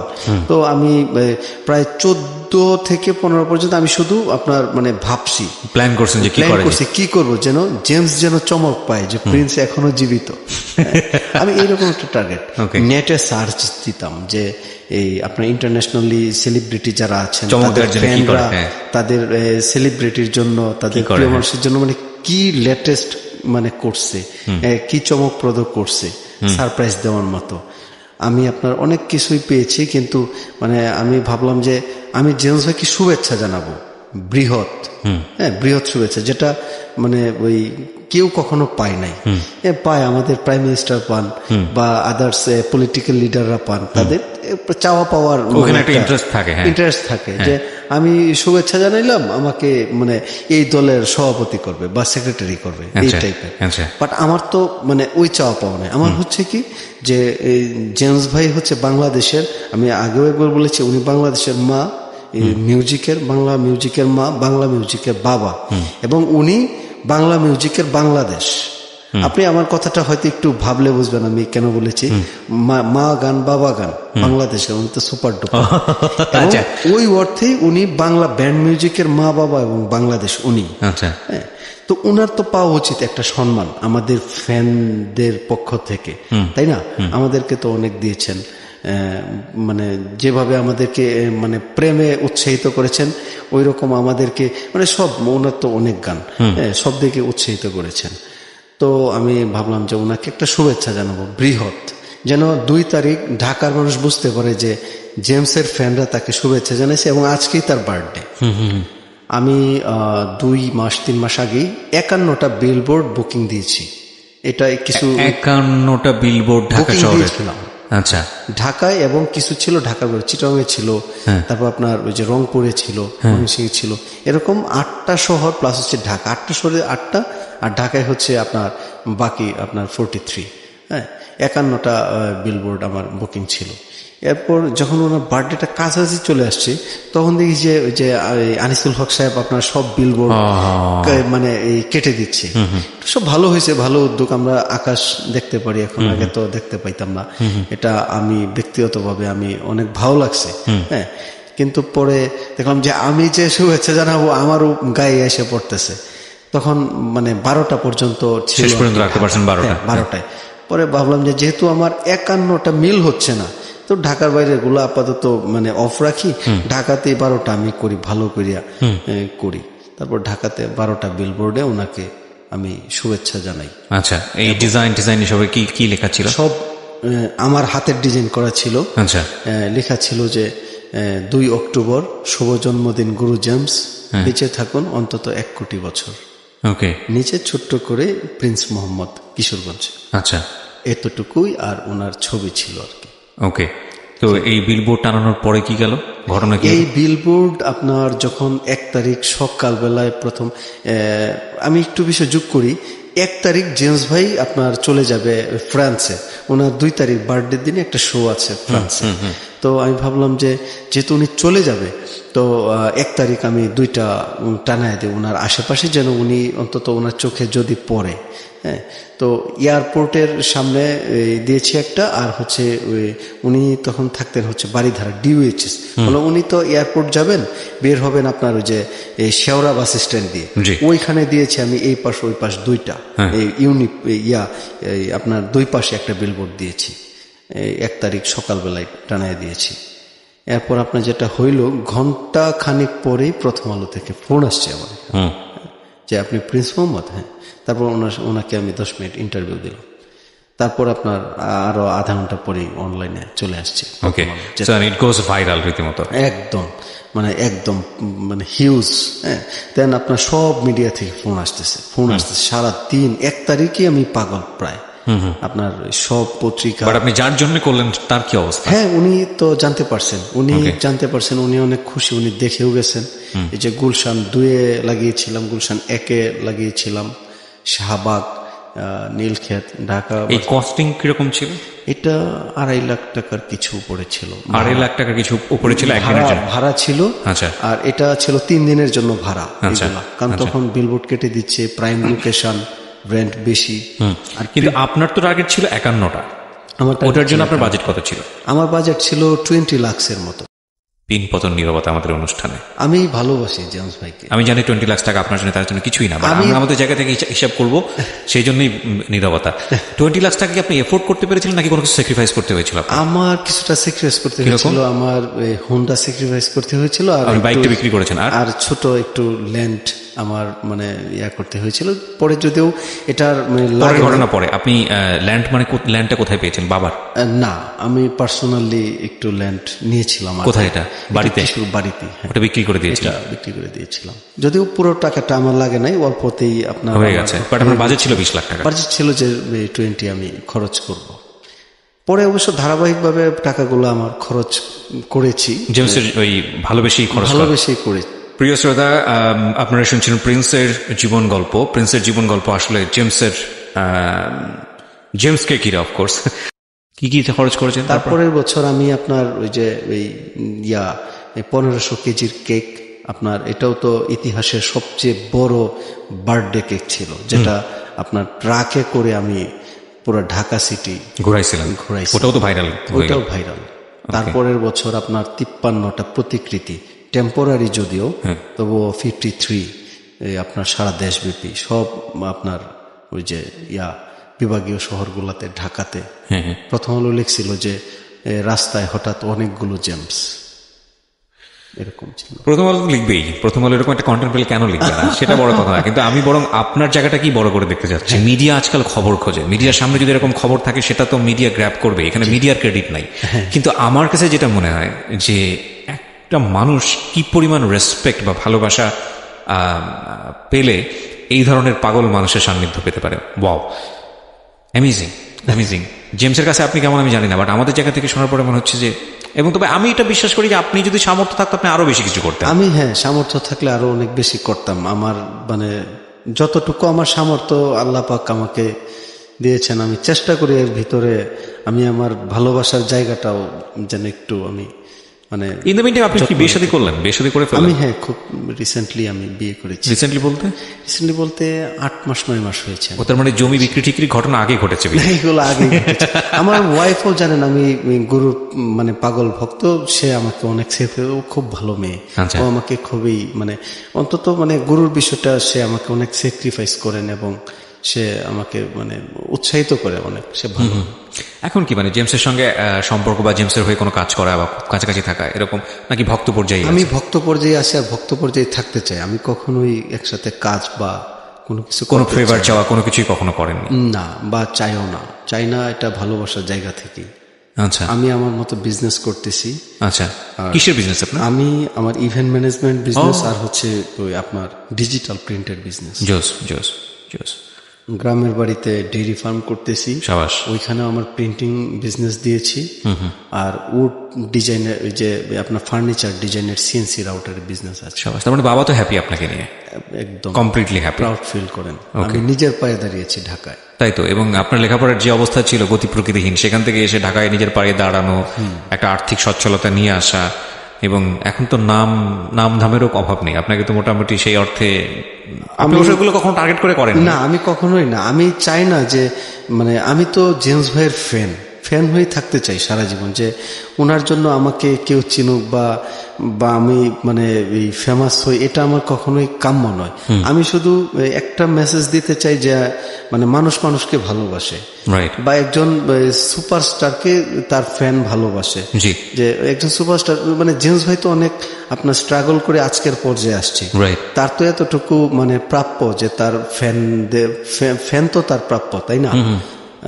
তো সেই দৃষ্টিকোণ থেকে আর কি আমি দেখি। আর আমি গুরুর আরো তো অনেক ভক্ত আছেন, তাদেরকে আমি এই মেসেজটাই দিতে চাই, ভালোবাসো আর দোয়া করো উনি যেন বেঁচে থাকেন আর উনি যেন ভালো থাকেন, এতটুকুই। আর তো কোনো কিছু আমাদের প্রয়োজন নাই। এক্স্যাক্টলি। আজকের অনুষ্ঠানটা খুব অল্প সময়েই শেষ হয়ে গেল বলবো না আমি, কারণ এরপরে আমাদের আরেকজন গেস্টকে আমরা ওয়েলকাম করব। আমাদের ঘন্টাখানেক সময় আমরা কাটিয়েছি আজকে এমন একজনের সঙ্গে যে যাকে নিয়ে আমাদের কিউরিওসিটির শেষ নাই, কারণ আপনাকে নিয়ে তো অনেক পত্রপত্রিকায় লেখা হয়েছে। হ্যাঁ, অনেক পত্রপত্রিকায় লেখা হয়েছে। ওকে, এবং ওকে নিয়ে অনেকেই হয়তো বা জানেন, কিন্তু এরকম ওর যে কথাগুলো এত ইন ডিটেলে হয়তো বা আপনারা জানতেন না। এবং এই ভালোবাসাটা জেমসের পাওয়ার অনেকে হয়তো বা এভাবে রাস্তাঘাটে নেমে করতে পারবেন না, কিন্তু জেমসকে অনেকেই এরকম ভাবে ভালোবাসেন বাংলাদেশে, এটা আমরা সবাই জানি। এবং আমরাও প্রিন্সের সাথে মানে গলায় গলা মিলিয়ে বলতে চাই যে জেমস আমাদের শতায়ু হন, জেমস আরো অনেক অনেক ভালো মিউজিক আমাদেরকে উপহার দিক। এবং জেমসরা তো আসলে ক্ষণজন্মা, তাই না? বাংলাদেশে তো আরেকটা জেমস কবে নাগাদ হবে আমরা জানি না। তো জেমসের প্রতি রেসপেক্ট আমাদের আজকের এই অনুষ্ঠান থেকে। জেমসকে যারা এতটা ভালোবাসেন এবং এরকম সেলিব্রিটিদের প্রতি যাদের এতটা ভালোবাসা এবং দরদ, তাদের সবার প্রতি রেসপেক্ট জানিয়ে আমরা এই পর্বটা, মানে পর্ব ঠিক বলবো না, আমাদের 1 ঘন্টা যেহেতু এখানে শেষ হলো, 1 ঘন্টায় আমরা আরেকজন গেস্টকে ওয়েলকাম করি, আমাদের পুরো অনুষ্ঠানটি ইউটিউবে আপলোড করি। তো সঙ্গে সঙ্গেই আপনি যদি নোটিফিকেশনটা অন রাখেন এবং সাবস্ক্রাইব করেন, তাহলে আপনি আপনার মোবাইলে একটি নোটিফিকেশন পাবেন যে আমাদের এখানে নতুন কন্টেন্ট আপলোড করা হয়েছে, এবং সঙ্গে সঙ্গে আপনি ওখানে গিয়ে ডিরেক্টলি শুনতে পারবেন। প্লিজ সাবস্ক্রাইব করতে ভুলবেন না এবং নোটিফিকেশনটি অন রাখবেন। ওকে, আমার সঙ্গে যিনি রয়েছেন, চলুন তার সঙ্গে একটু প্রথমে পরিচিত হয়ে নিই। আপনার নামটা একটু বলুন প্লিজ। অপরাজিতা। অপরাজিতা আপনার নাম? আচ্ছা, জন্ম কোথায়, মানে কোন জেলাটায়? বরিশাল সদর জেলা। বরিশাল সদরে। আচ্ছা, বর্তমানে ঢাকাতে আছেন? হ্যাঁ। আচ্ছা, বয়স কত আপনার? 30+। তো অপরাজিতা আছে আজকে এখানে, এবং তার জীবন গল্প আমরা ধারাবাহিকভাবেই শুনবো। জি, শুরু করুন আপনি যেখান থেকে আপনার বলতে ইচ্ছে করে। এবং আপনি তো নিশ্চয়ই আমাদের অনুষ্ঠানটা শোনেন, সুতরাং আপনি তো জানেনই আসলে কিভাবে বলতে হয় এখানে জীবন গল্পটা। বলুন। একদম প্রথম থেকে শুরু করছি। যখন আর কি বুঝতে শেখা, সেই সময় থেকে বেশ কিউরিয়াস ছিলাম স্কুলে ভর্তি হওয়ার ব্যাপারে। তো ক্লাস 1-এ ভর্তি হলাম, বেশ হ্যাপি ছিলাম। আমার লাইফের শুরুর দিকটা বেশ ভালোই ছিল। বরিশাল শহরের মধ্যেই থাকতাম, আর আমার নানা বাড়ি আর আমাদের বাড়ি হচ্ছে পাশাপাশি আর কি। নানা বাড়ি পাশে, আমরা জমি কিনে বাড়ি করেছি। আর আমার বাবা হচ্ছে গভর্নমেন্ট জব করতো ওই সময়। হ্যাঁ। আচ্ছা, আপনি পরিবারের বড় সন্তান? হ্যাঁ, আমি বড়। আচ্ছা। আর আমার আম্মা হাউস ওয়াইফ ছিল। মোট 3 জন ছিলাম তখন আমরা ফ্যামিলি মেম্বার, যখন ক্লাস 1-এ পড়ি। তো বেশ ভালোই যাচ্ছিল, এরকম স্কুলে যেতাম। ফার্স্টেই যখন গিয়েছি খুব ভালো রেজাল্ট করতাম, ফার্স্ট হয়েছি একদম প্রথম পরীক্ষায়। ম্যাথসে 100 মার্কস পেয়েছি এবং খুব ভালো রেজাল্ট করেছিলাম। ভালো স্টুডেন্ট ছিলাম একাধারে, দেখতে বেশ কিউট ছিলাম, খুব ছোট। স্কুলে খুব অল্প বয়সে ভর্তি হয়েছিলাম। যারা অন্যরা ছিল আমাদের সাথে বেশ আমার থেকে হয়তো 1-2 বছর, 3 বছর, 4 বছর এরকম বড় ছিল অনেকে। আমি খুব আর্লি স্কুলে যাই আর কি। তো এরপরে ভালোই চলতে থাকে এরকম ভাবে। তারপরে হচ্ছে ক্লাস 2-তে যখন উঠি, এই সময় একটা আর কি ধাক্কা লাগে আমার, মানসিক মানে সমস্যার বিষয়টা বা একটা ক্ষত ওই সময়টা থেকে আমার শুরু হয়। সেটা হচ্ছে আমার আব্বু অনেক রাগী ছিল, মানে অনেক বেশি রাগী ছিল। মানে অন্য যে আমার চাচা বা ফুপু টুপুর ওনারা এরকম রাগী না, কিন্তু আমার আব্বার আগে বেসিক্যালি একটু আমি জিনগতই বলবো, কারণ আমি সায়েন্সে পড়েছি, এই জন্য বিষয়টাই বলবো আর কি। না, অনেকেই এক মিনিট এখানে জিন বলতে অনেকেই অন্য কিছু বুঝতে পারেন, মানে বংশগতভাবে। এটা আসলে সায়েন্সের টার্ম। হ্যাঁ, এখানে কিন্তু জিন পরির বিষয় না। ওকে, বংশগতি বিষয়ক যেই বিষয়টা, সেটা হচ্ছে জিন। আমি ইন ডিটেইলে যাচ্ছি না, আপনারা যদি গুগলে সার্চ করেন তাহলে পেয়ে যাবেন। হ্যাঁ, বলুন। মানে আমার দাদু অনেক রাগী ছিল, উনি মানে ফ্যামিলির একমাত্র মেয়ে ছিল, ওনার ভাইরা অনেক বেশ সম্ভ্রান্ত পরিবারের ছিল। তো ওনার এক ভাই বেশ রাগী ছিল আর কি, একজন মার্ডার হয়েছিল। তো আব্বা হচ্ছে ওই যে মামাদের বংশের ওই রাগী স্বভাবটা পেয়েছিল। আমার দাদা বা আদার্স চাচারা খুব শান্তই ছিল আর কি। তো আব্বুর ব্যাড সবকিছুই ভালো, 5 ওয়াক্ত নামাজ রোজা করতো, গভর্নমেন্ট জব করেছে। তারপরে ভালো ছাত্র ছিল, সবকিছুই তার ভালো ছিল, পজিটিভ ছিল, খুব ডিসিপ্লিন। কিন্তু একটাই ব্যাড হ্যাবিট ছিল, সেটা হচ্ছে কথায় কথায় হাত তোলা আর কি। যে কোনো বাইরে না, যে কোনো, যেমন আমাদের যখন গ্রামে আমাদের বাড়ি আছে সেখানে চাচাতো ভাই বোনরা ছিল, যৌথ ফ্যামিলি, তো ওদেরকেও নাকি মাঝে মাঝে এরকম জট থাপ্পড় মারতো আর কি। এটা একটা খুব ব্যাড হ্যাবিট ছিল তার। এবং এটা এখন অবশ্য তার প্রতি আমার কোনো রাগ নাই, এখন সে অনেক লক্ষ্মী হয়ে গেছে আর পরে অনেক ভদ্র হয়ে গেছে, কিন্তু ওই সময়টা আর কি ছিল এরকম। আর বাবা মার সাথে আমার বয়সের ডিফারেন্সও খুব বেশি না, আমার আম্মার সাথে হচ্ছে 16-17 বছরের ডিফারেন্স। জি। আর প্রথম বেবি, বুঝতেই তো পারেন, তারা খুব একদম একেবারে ইয়ং ছিল আর কি, খুব টকবকে আর খুব উত্তেজিত, এরকম এক্সাইটেড স্বভাবে। তো তখন আমার আম্মা হচ্ছে, আমি ক্লাস 2 প্রেগনেন্সি ছিল, তো একদিন হচ্ছে রাতের বেলা খাওয়া শেষ করলাম আমি, তো আব্বু বলল যে আমি ওর খেতে চাচ্ছিলাম আম্মুর কাছ থেকে, আম্মু আবার ড্রাই এই ধরনের মুড়ি বা এরকম খাবার খেতে পারতো, নাহলে ভমিটিং হতো আর কি। তো এরপর আমি চাচ্ছিলাম, ছোট বাচ্চা তো আমি তো সেভাবে বুঝতে পারি না যে আমি খাওয়া শেষ করেছি আবার আমার খাওয়া উচিত না। তো এই বিষয়টা আব্বু খুব রেগে গেল, সে খুব রাগি, বললো যে ও চাইছে কেন দিলা আর কি, একটা চর মারলো অনেক। আপনি যখন কোন ক্লাসে? ক্লাস 2 এ পড়ি। তখন তো আপনি বুঝতে পারছেন, মানে আপনার নিজের মেমরি থেকেই বলছেন? হ্যাঁ, বুঝতে পারছি। তো একটা চর মারলো, শেষে আম্মু হচ্ছে প্রেগনেন্সি ছিল, এটা বুঝতে পারতাম আমি যে অসুস্থ আমার আম্মু, একদম বেডের উপর থেকে নিচে পড়ে গেল আর কি। এই আমার লাইফে আর কি খুব ছোটবেলা থেকে এই মানসিক একটা অশান্তি শুরু হয়ে গেল আর কি, একটা ক্ষত শুরু হইলো যে এরকম কেমন পুরুষরা কেন নির্যাতন করবে বা এরকম। সেটা যাই হোক, হয়তো পরবর্তী যে ঘটনাগুলো ঘটেছে হয়তো আমার আম্মার কিছু দোষ থাকতে পারে, কিন্তু সেটা অন্য ব্যাপার। কিন্তু এটা আমার কাছে খুব খটকার লাগলো তখন। First impression is the last impression. হ্যাঁ, একদম শুরু থেকেই আমি কিছুটা ডিপ্রেসড বা এরকম খারাপ আর কি মনোভাব আমার। তো স্কুলে যাই তখন থেকে আমি খুব মনোযোগ দিয়ে পড়াশোনা করতাম আর কি, যে আমার মানে ছেলেদের সম্পর্কে খুব খারাপ একটা ধারণা ছিল যে হয়তো এরকম বা আমার লাইফে এরকম হতে পারে, আমি বড় হয়ে অফিসার হব বা স্ট্রাগল করবো, পড়াশোনা করব, মানে বেসিক্যালি পড়াশোনাটাকে পছন্দ করতাম আর কি। স্কুলে যেতাম, ও স্কুলটার নাম ছিল একাদে চৌধুরী সরকারি প্রাথমিক বিদ্যালয়, ওখানে আমি পড়তাম, ভালো স্কুল বেশ। ওই সময়ে মানে অন্য স্কুলের তুলনায় খুব উন্নত ছিল আর কি প্রাইমারি স্কুল। তখন কিন্ডারগার্টেন বা ওরকম প্রচলন ছিল কিন্তু খুব কম, তখনও ভালো ভালো স্টুডেন্টরা, এখন তো পড়ে না, পড়তো প্রাইমারি স্কুলে আর কি। যারা আমরা ওখানে পড়েছি অনেকে মেডিকেল কলেজে চান্স পেয়েছে, ভালো ভালো জায়গায় চান্স পেয়েছে বা ভালো সাবজেক্টই পড়েছি আমরা। এরপর সেকেন্ড ধাক্কাটাকে যখন 4-এ উঠি, আমি খুব ভালো রেজাল্ট করতাম এবং খুব ভদ্র শান্ত ছিলাম অনেক, যেখানে আম্মু দাঁড়া করে ওখানেই দাঁড়িয়ে থাকতাম বা এরকম টাইপের ছিলাম। তো স্কুলে গেলাম আর ক্লাস ক্যাপ্টেনও হলাম। আমার নানা আবার স্কুলের প্রধান শিক্ষক ছিল আর কি, তো ওই স্কুলের প্রধান শিক্ষক স্যার আমাকে খুব আদর করতেন, যেহেতু আমি শিক্ষকের নাতনি, এই জন্য অন্যরকম একটা পরিচিতি ছিল। এরপরে যখন আমি 4-এ উঠি, সেকেন্ড ধাক্কাটা আমি ওই সময় খাই, তো ভালো রেজাল্ট করতাম। আমাদের এলাকারই কয়েকটা ছেলে ছিল, আরমান, জিয়া, আবার খালিদ, তারপরে স্কুলে মিঠু, সোহেল, এরকম আরো অনেক ছেলেপেলেরা ছিল। ওরা হচ্ছে আমাকে খুব জেলাস করতাম, ভালো রেজাল্ট করতাম আর ওরকম আমি মিশতাম না, কারোর সাথে কথাও বলতাম না, একটু মুডি ছিলাম আর কি, মুড নিয়ে থাকতাম, কারণ আমার টার্গেট ভালো রেজাল্ট করতে হবে বা অলরেডি বাসায় তো টুকটাক আমার প্রবলেম হচ্ছে, এগুলো আমি কখনোই শেয়ার করতাম না। তো ওরা হচ্ছে এরকম আমাকে টিজিং করা শুরু করে, জেলাস করে আর কি, যে আমি ভালো রেজাল্ট করতেছি, আমাকে নিচে নামানোর জন্য বা সামাজিকভাবে প্রতিপন্ন করার জন্য একটা বাজে একটা ওয়ার্ডস দিয়ে, ফেস টু ফেস এরকম একটা শব্দ দিয়ে হচ্ছে টিজিং করতে থাকতো, অলওয়েজই টিজিং করতো এরকম। এটা মোটামুটি ছড়িয়ে দেয় ওই গন্ডিটার মধ্যেই আর কি। তো এরকম টিজিং করতে থাকলো এমন ভাবে, এটা না টর্চার পর্যায়ে আর কি, কি যেন ফেস টু ফেস করে টিজিং করতো আর কি, একদম গলি টলি মোটামুটি অনেকের মধ্যে ছড়ালো আর কি, ছেলেদের মধ্যে বিশেষ করে। তখন কোনো মেয়েদের ইন্টিমেসি ইনভলভমেন্ট ছিল না। পরে হচ্ছে আমি খুব একটু ডিস্টার্ব ছিলাম, আর আমার একটু প্রবলেম ছিল, অ্যালার্জি প্রবলেম ছিল, আমার বায়ুবর্ণে অ্যালার্জি ছিল বেশ ঠান্ডার, আর আমি খুব শুকনা ছিলাম, ঠান্ডা থাকতো এমনি হাত পা অনেক। আর শীতের দিনে এক্সাম থাকলে আমার খুব কষ্ট হতো, আমি ভালো এক্সাম দিতে পারতাম না, কারণ কোল্ড অ্যালার্জি ছিল, নাক দিয়ে পানি পড়তো বা হাত পা ঠান্ডা হয়ে যেত, বেশি রাত জেগে পড়তে পারতাম না, সন্ধ্যার সময় ঘুমায় থাকতে হতো লেপ বা কম্বল গায়ে দিয়ে এরকম। তো ওরা এরকম সবসময় উত্তক্ত করতো আমাকে, কোচিং করতে যেতাম 5 স্কলারশিপের জন্য, তখন উত্তক্ত করতো, সবসময় টিজিং করতেই থাকতো। এতে মানসিকভাবে ডিপ্রেস থাকতাম, কারণ বাসায় তো আব্বা আম্মা মাঝে মাঝে টুকটাক আর কি ঝামেলা হতো, এটা নিয়ে অরিক থাকতাম, ছোট বাচ্চা, শেয়ার করতাম না। আবার নেক্সট টিজিং নিয়ে খুব অশান্তির মধ্যে থাকতাম, কাগজ ছুঁড়ে মারতো আমার দিকে, ফুল টুল ছুঁড়ে মারতো স্কুলে যখন পড়তাম, সিঁড়ি দিয়ে ওঠার সময় এরকম। আপনাদের সহপাঠীরা এসব করতো? হ্যাঁ, আমার সহপাঠীরা এসব করতো। তো আমি তখন খুব খারাপ করে ফেলি, খুব আমার স্কলারশিপ পাওয়ার কথা, ট্যালেন্টগুলো আমি পাই নাই, বৃত্তি পাই নাই। অন্য ছেলেরা যারা এরকম ডিস্টার্ব করতো তাদের মধ্যে একজন পেয়ে গেছে আর কি। ওকে। এবার 6-এ ভর্তি হলাম, গার্লস স্কুলে ভর্তি হলাম, যেখানে টার্গেট ছিল সেখানে অ্যাডমিশন দিয়েছিলাম, পাইনি। Barishal government girls high school, সবচেয়ে ভালো স্কুল মেয়েদের, ক্যাডেট কলেজের পরেই। তো ওখানে পাইনি। আর দূরেও ছিল, আমার আম্মার বাচ্চা ছিল ছোট ছোট, যেতে পারি না ওইভাবে আর কি। তো জগদীশ সরস্বতী স্কুলে ভর্তি হলাম। এই 2 বছর আমার বেশি একটা প্রবলেম হয় নাই, বাসায় অনেক কাজ টাজ করতাম।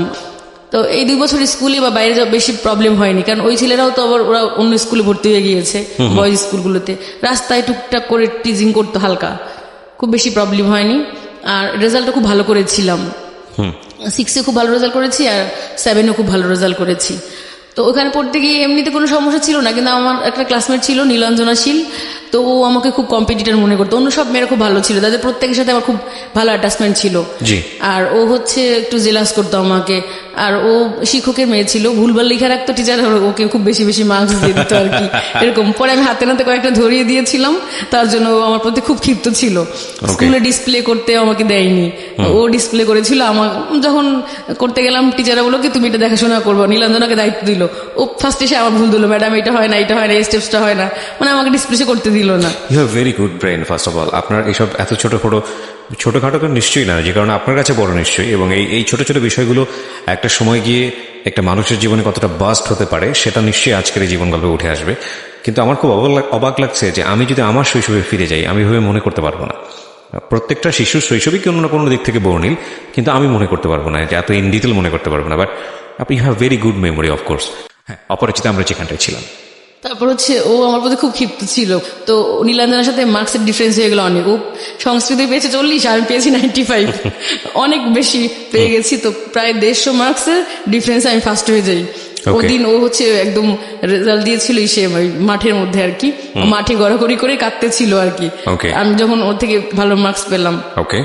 তো এরপরে আমি কাঁদছিল, আপনার খুব আনন্দ হচ্ছিল? না না না, আমার কখনো, আমি এরকম মেন্টালিটি ছিলাম না, আমার আনন্দ হয়নি, কারণ আমি খুব মানে very good, that's really good, cause আমরা অন্যের দুঃখে কখনোই যেন আনন্দিত না হই। যেমন আমি ছোট ছিলাম, অনেকে পাগল প্রতিবন্ধীদেরকে দেখলে হাসতো, কিন্তু আমার খুব জিদ লাগতো কেন প্রতিবন্ধীদেরকে দেখলে হাসবে। আমি সবসময় হেল্প করার চেষ্টা করতাম, পোরদেরকে বা যারা অসহায় ওদের পাশে দাঁড়ানোর চেষ্টা করতাম সবসময়। তো এরপরে আমি হচ্ছে বরিশাল গভর্নমেন্ট গার্লসে অ্যাডমিশন টেস্ট দিই, ওখানে হচ্ছে 3rd হয়ে এবার আর কি অ্যাডমিশন নিলাম। আবার হচ্ছে ট্রান্সফার সার্টিফিকেট দেখিয়েছে আব্বার, কারণ হচ্ছে গভর্নমেন্ট জব করতো ওইভাবে আর কি। তো অ্যাডমিশন নিয়ে নিলাম। এবার আমার উপর আবার টর্চার, এটা উঠে গেছি, একটু বড় হয়ে গেছি, ওই যে এলাকার পোলাপানগুলো আবার হচ্ছে স্কুলে পিছন পিছন যেত আমাকে, বাজে আজে বাজে কিছু পোলাপান, একদম ওই ক্লাসের যেগুলো টিচিং করতো ওগুলো না, অন্যগুলো আর কি ছড়িয়ে দিয়েছে। তো সাইকেলে ওরা একদম স্কুলে যেত পিছন পিছন যেত, আর পিছন পিছন হচ্ছে টিচিং করতে করতে যেত।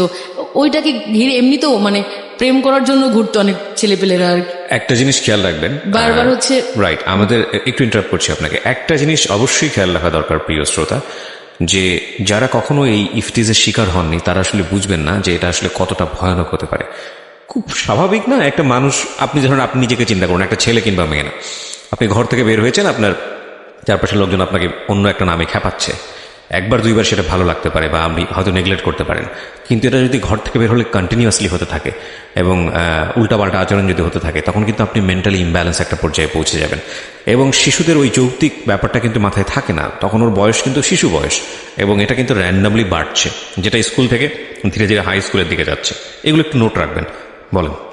তারপর হচ্ছে ভালো রেজাল্ট করতে না পেরে আমার বাসায় রাত্রেবেলা ঢিল মারতো। যখন আমি পড়তে বসতাম, আমাদের 5তলা ফাউন্ডেশন ছিল, টিন শেড, ওটা ছাড়া আমাদের আরেকটা বাড়ি আছে, আমরা এখন ওখানে থাকি আর কি, কিন্তু ওই সময় ওইটা ছিল আর কি, ওখানে ভাড়া দিয়ে দিয়েছি।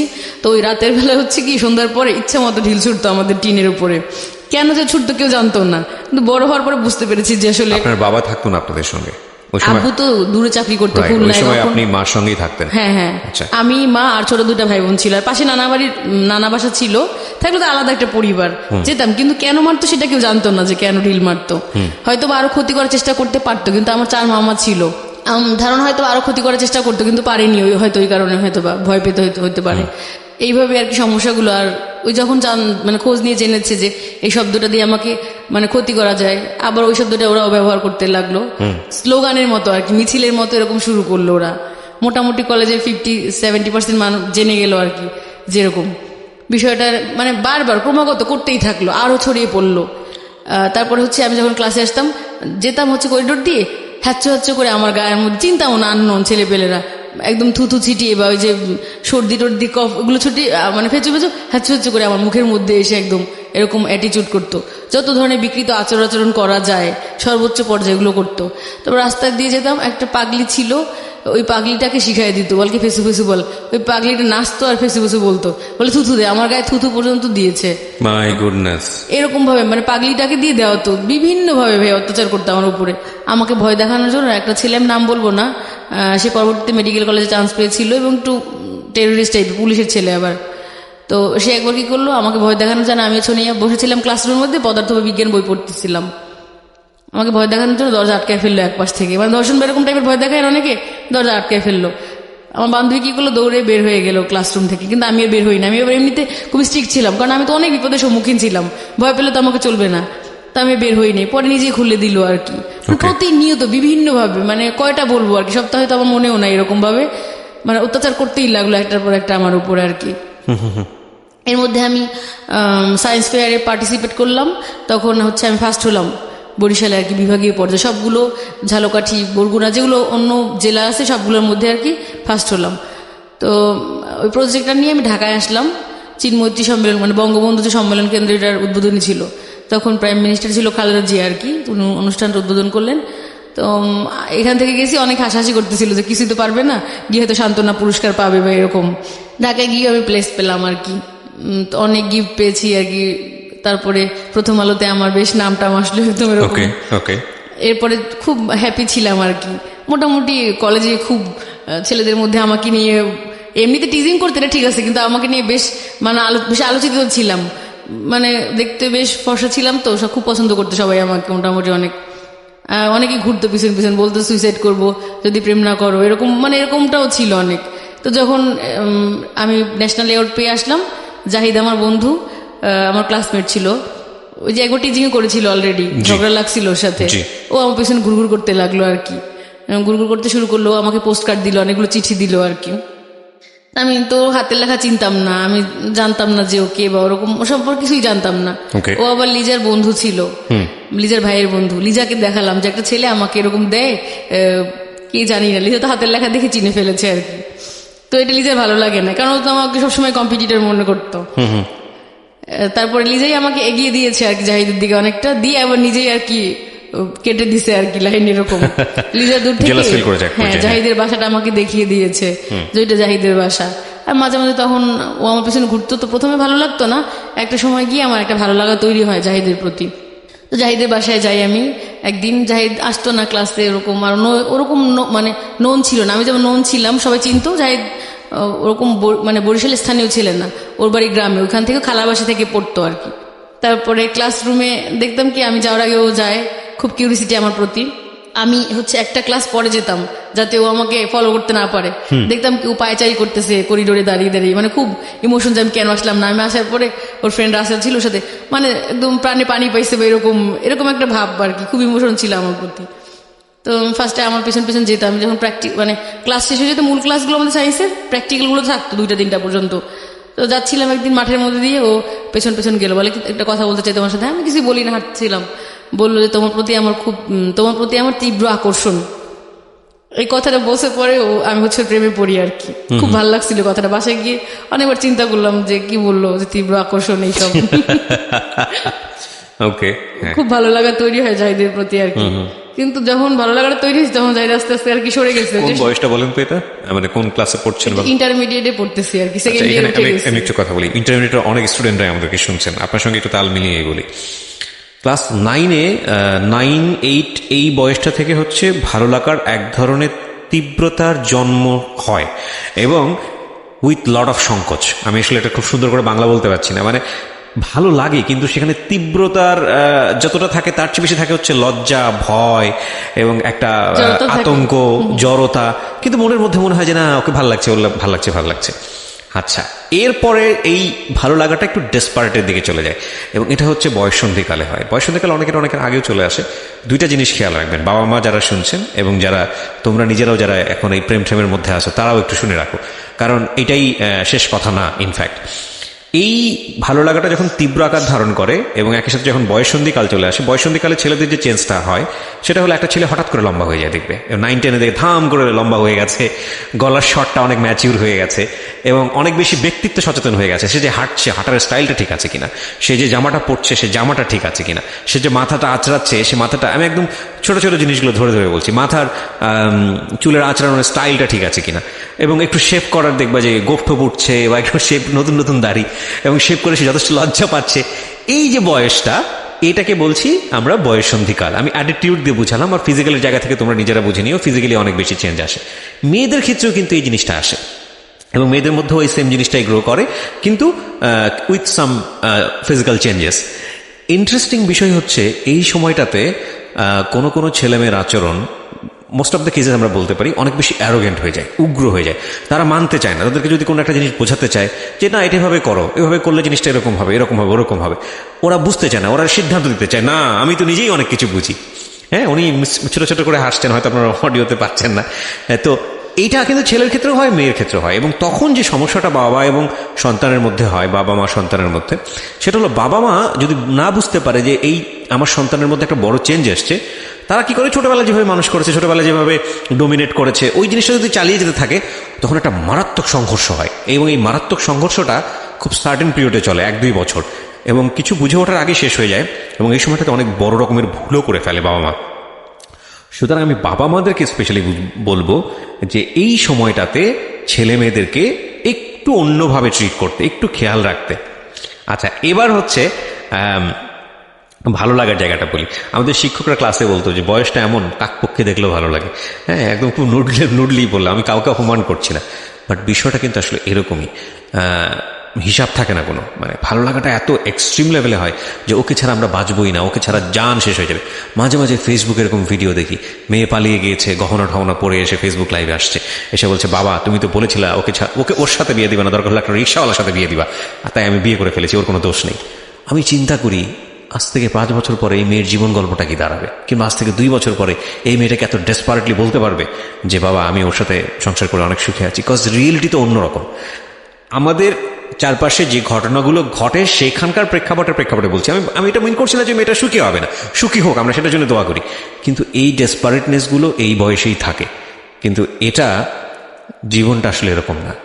কজ ভালোবাসার তীব্রতা অবশ্যই থাকবে, সেটা সবার জীবনেই আসুক, কিন্তু সেই তীব্রতা আমাদেরকে যেভাবে 4-5টা সম্পর্কে অনেক বেশি ব্ল্যাঙ্ক করে ফেলে, অন্ধ করে ফেলে, যে না ওকে ছাড়া আমি বাঁচবই না, ওকে ছাড়া আমার জিন্দেগি তামা, কিংবা ওকে ছাড়া আমি নিঃশ্বাসই নিতে পারতেছি না।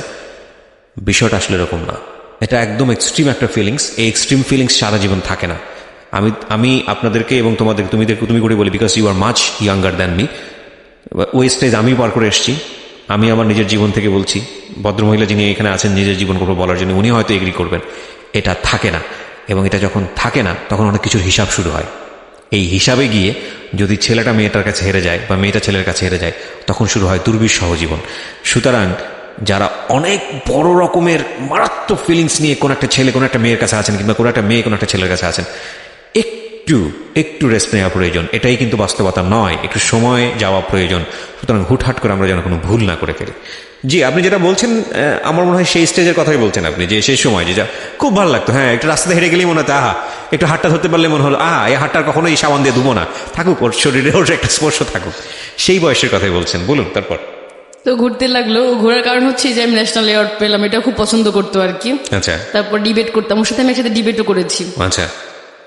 তো খুব তাকিয়ে থাকতো ডিবেট করার। আমি চাইতাম শিখতে, আমার শেখার আগ্রহটা বেশি ছিল যে ও একটু ভালো পারে শিখবো। কিন্তু হচ্ছে আমার বলতো আমার হাসি নাকি খুব সুন্দর, ঝংকার দেয়, এটার কানে বাজে, মানে অনেক ধরনের লোভনীয় কথাবার্তা বলতো আর কি। খুব ইমোশন দেখাতো। মানুষকে প্রশংসা করে অনেক দুর্বল করে ফেলা যায়। হ্যাঁ, অনেক দুর্বল করে ফেলেছে আর কি।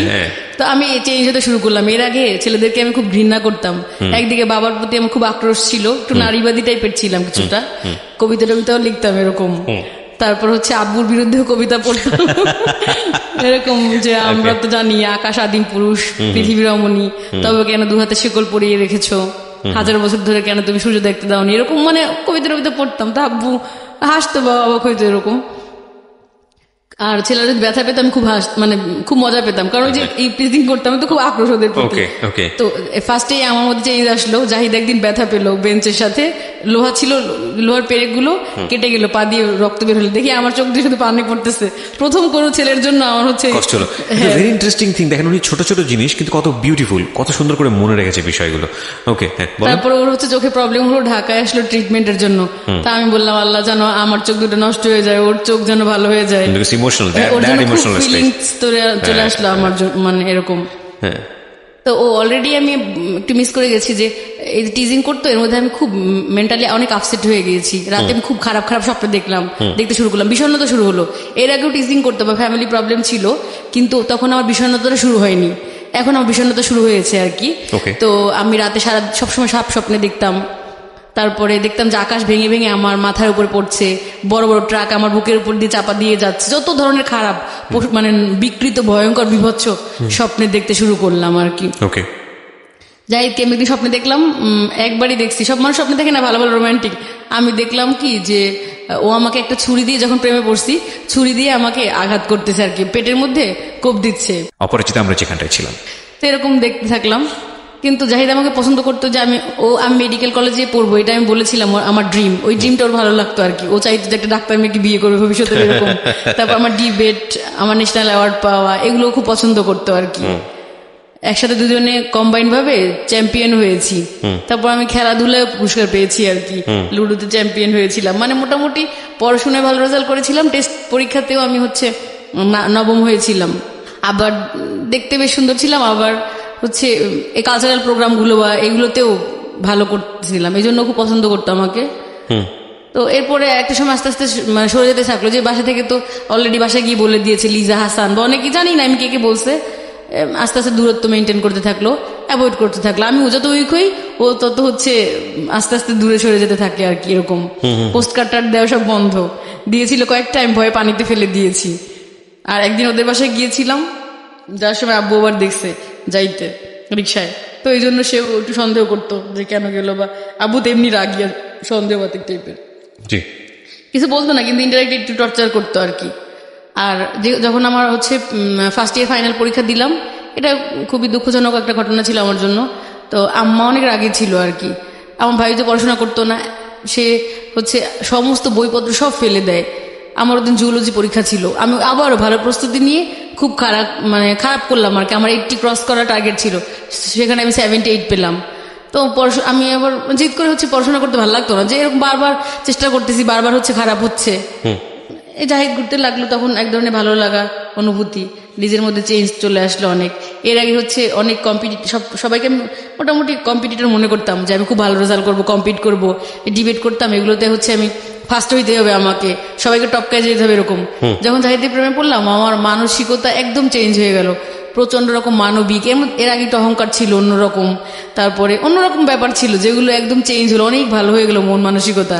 কাউকে আর কম্পিটিশন টর মনে করতেছি না, কাউকে জেলাস করতেছি না, কাউকে ওরকম ভাবে মানে একদম মনে হতো যে ও জিতলে আমি জিতবো আর কি, আমি হেরে গিয়ে ওকে জিতাইয়ে দিই, এরকম একটা মানসিকতা আর কি তৈরি হলো আমার।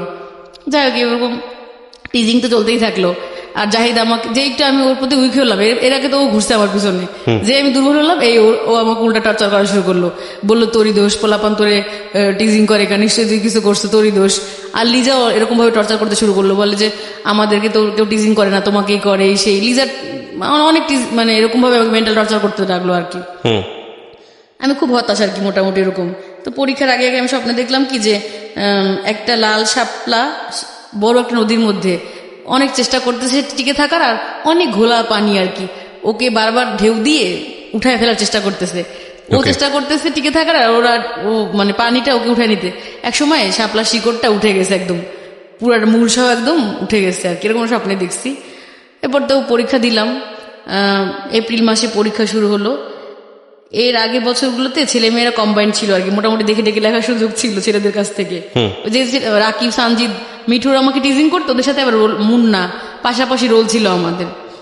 হ্যাঁ, এমনিতে ওরা টিজিং করতো, কিন্তু কোনো স্ক্যান্ডাল ছড়ায়নি বা ওদেরটা দেখে দেখে লেখার সুযোগ ছিল, ওরা ভালো ছাত্র ছিল, এমনি দেখাবে আর কি, এরকম হয়তো টিজিং করতো, এরকম মেন্টালিটির। কিন্তু ওই বছর মেয়ে ছেলে আলাদা করে পড়লো। তারপরে বরিশাল কলেজে সিট পড়লো আর কি, 4 তলায় পড়লো, সেখানে কোনো ফ্যান ছিল না, কি যেন একটা গ্যাঞ্জাম হয়েছিল এর আগে, মারামারি কলেজে ফ্যান ট্যান আবার সব নিয়ে গেছে এরকম। তো প্রচন্ড গরম ছিল একদম, গ্রীষ্মের মানে এপ্রিলের দিকে পরীক্ষা। আমার গলার স্বর বসে গেছিল একদম, অনেক সিক থাকতাম, আমার তো অ্যালার্জি আছে, কোল্ড অ্যালার্জি, কফ টপ এরকম ছিল। ছেলেরা খুব ভালো রেজাল্ট করেছে, ওরা দেখে দেখে লিখছে বা দেখছি, আশেপাশে তো তাকিয়ে দেখেছি আর কি। তো এরপরে পরীক্ষা দিলাম ভাই, যখন আমি মানে এমন মানসিক অবস্থা হলো আমার, ডিপ্রেস থাকতে থাকতে, যে আমি ঠিক মতো ওই শিটগুলো ফিল আপ করতে পারতাম না। আমার রোল ফিল আপ করলে মনে থাকে আমি ভুল করছি, মনে হয় এটা করছি, you are getting much more confuse, মানে প্রত্যেকটা বিষয়ে খুব কনফিউজ হয়ে যাচ্ছে। এরকম এই মানসিক অশান্তি শুরু হলো আমার আর কি সেকেন্ড ইয়ার থেকে। টিচিং করতে করতে এমন অবস্থা, জাহিদ আমাকে মেন্টাল টর্চার করতেছে, লিজা করতেছে, তোমাকে কেন বলে, নিশ্চয়ই তোমার প্রবলেম আছে, জাহিদ বল তোর দোষ। তো এতদিন সাহস পাইনি, যেই প্রেম মানে ভালোবাসছি, প্রেম করতাম না, তথাকথিত কোনো সম্পর্ক ছিল না, মানে পছন্দ করতাম, তখন সে বলতো যে আমার দোষ, এই জন্য পোলাপান আমাকে টিচিং করে, এইসব বয়ফ্রেন্ড তখন এই ধরনের কথা হ্যাঁ বলছে, এগুলো বলতে শুরু করলো আর কি, মেন্টালি টর্চার করা শুরু করলো। তা আমি খুব ভেঙে পড়লাম মানসিক ভাবে আর কি। এরপর থেকে এই যে মানসিক সমস্যাগুলো আমার দেখা দিল, সবসময় খুঁত মনে হয় আমি ভুল লিখছি, তাহলে এটা করছি, যেটা আমি পারি জানি এইটাই ঠিক, কিন্তু অন্যদের যেটা বলতো ওইটাই আমার মনে হয় যে এইটাই ঠিক। আত্মবিশ্বাসের ঘাটতি, এর আগে এটা আমার ছিল না, এই ধরনের প্রবলেম আমার। তারপরে হচ্ছে সবসময় একটা মানসিক ভুল লিখতাম, মানে হয়তো 5i বা 2s হয়তো মাইনাসে থাকে প্লাস, মানে উল্টাপাল্টা করে লিখতাম সবাই, কিন্তু উল্টাপাল্টা করে লিখতাম। প্রত্যেকটা পরীক্ষা ফিজিক্স ম্যাথ আমার খুব খারাপ হয়ে গেল পরীক্ষাগুলো আর কি। তখন আমি বুঝতে পারিনি যে এতটা খারাপ হয়েছে আর কি পরীক্ষাগুলো। যখন রেজাল্ট দিল খুবই খারাপ রেজাল্ট করলাম, 13 অক্টোবর রেজাল্ট দিল, মানে খুব কান্নাকাটি তো করছে, এটা বুঝি না, মানসম্মান তো সব গেছে, এমনি সবাই আমাকে চেনে ভালো স্টুডেন্ট হিসেবে, আর খুব মজা পাইলো সবাই আর কি। আমি সবাই গেল ক্যাম্পাসে রেজাল্ট নিতে, আমি গেলাম না, বাসায় বসে খুব কান্নাকাটি করতেছি আর কি। এর মধ্যে লিজা আসলো খুব মায়া কান্না দেখাতে, সে আবার আমার সাথে কম্পিটিশন দিয়ে খুব ভালো পড়াশোনা করছে, করে এইবার আমার থেকে খুব ভালো রেজাল্ট করে ফেলেছে আর কি।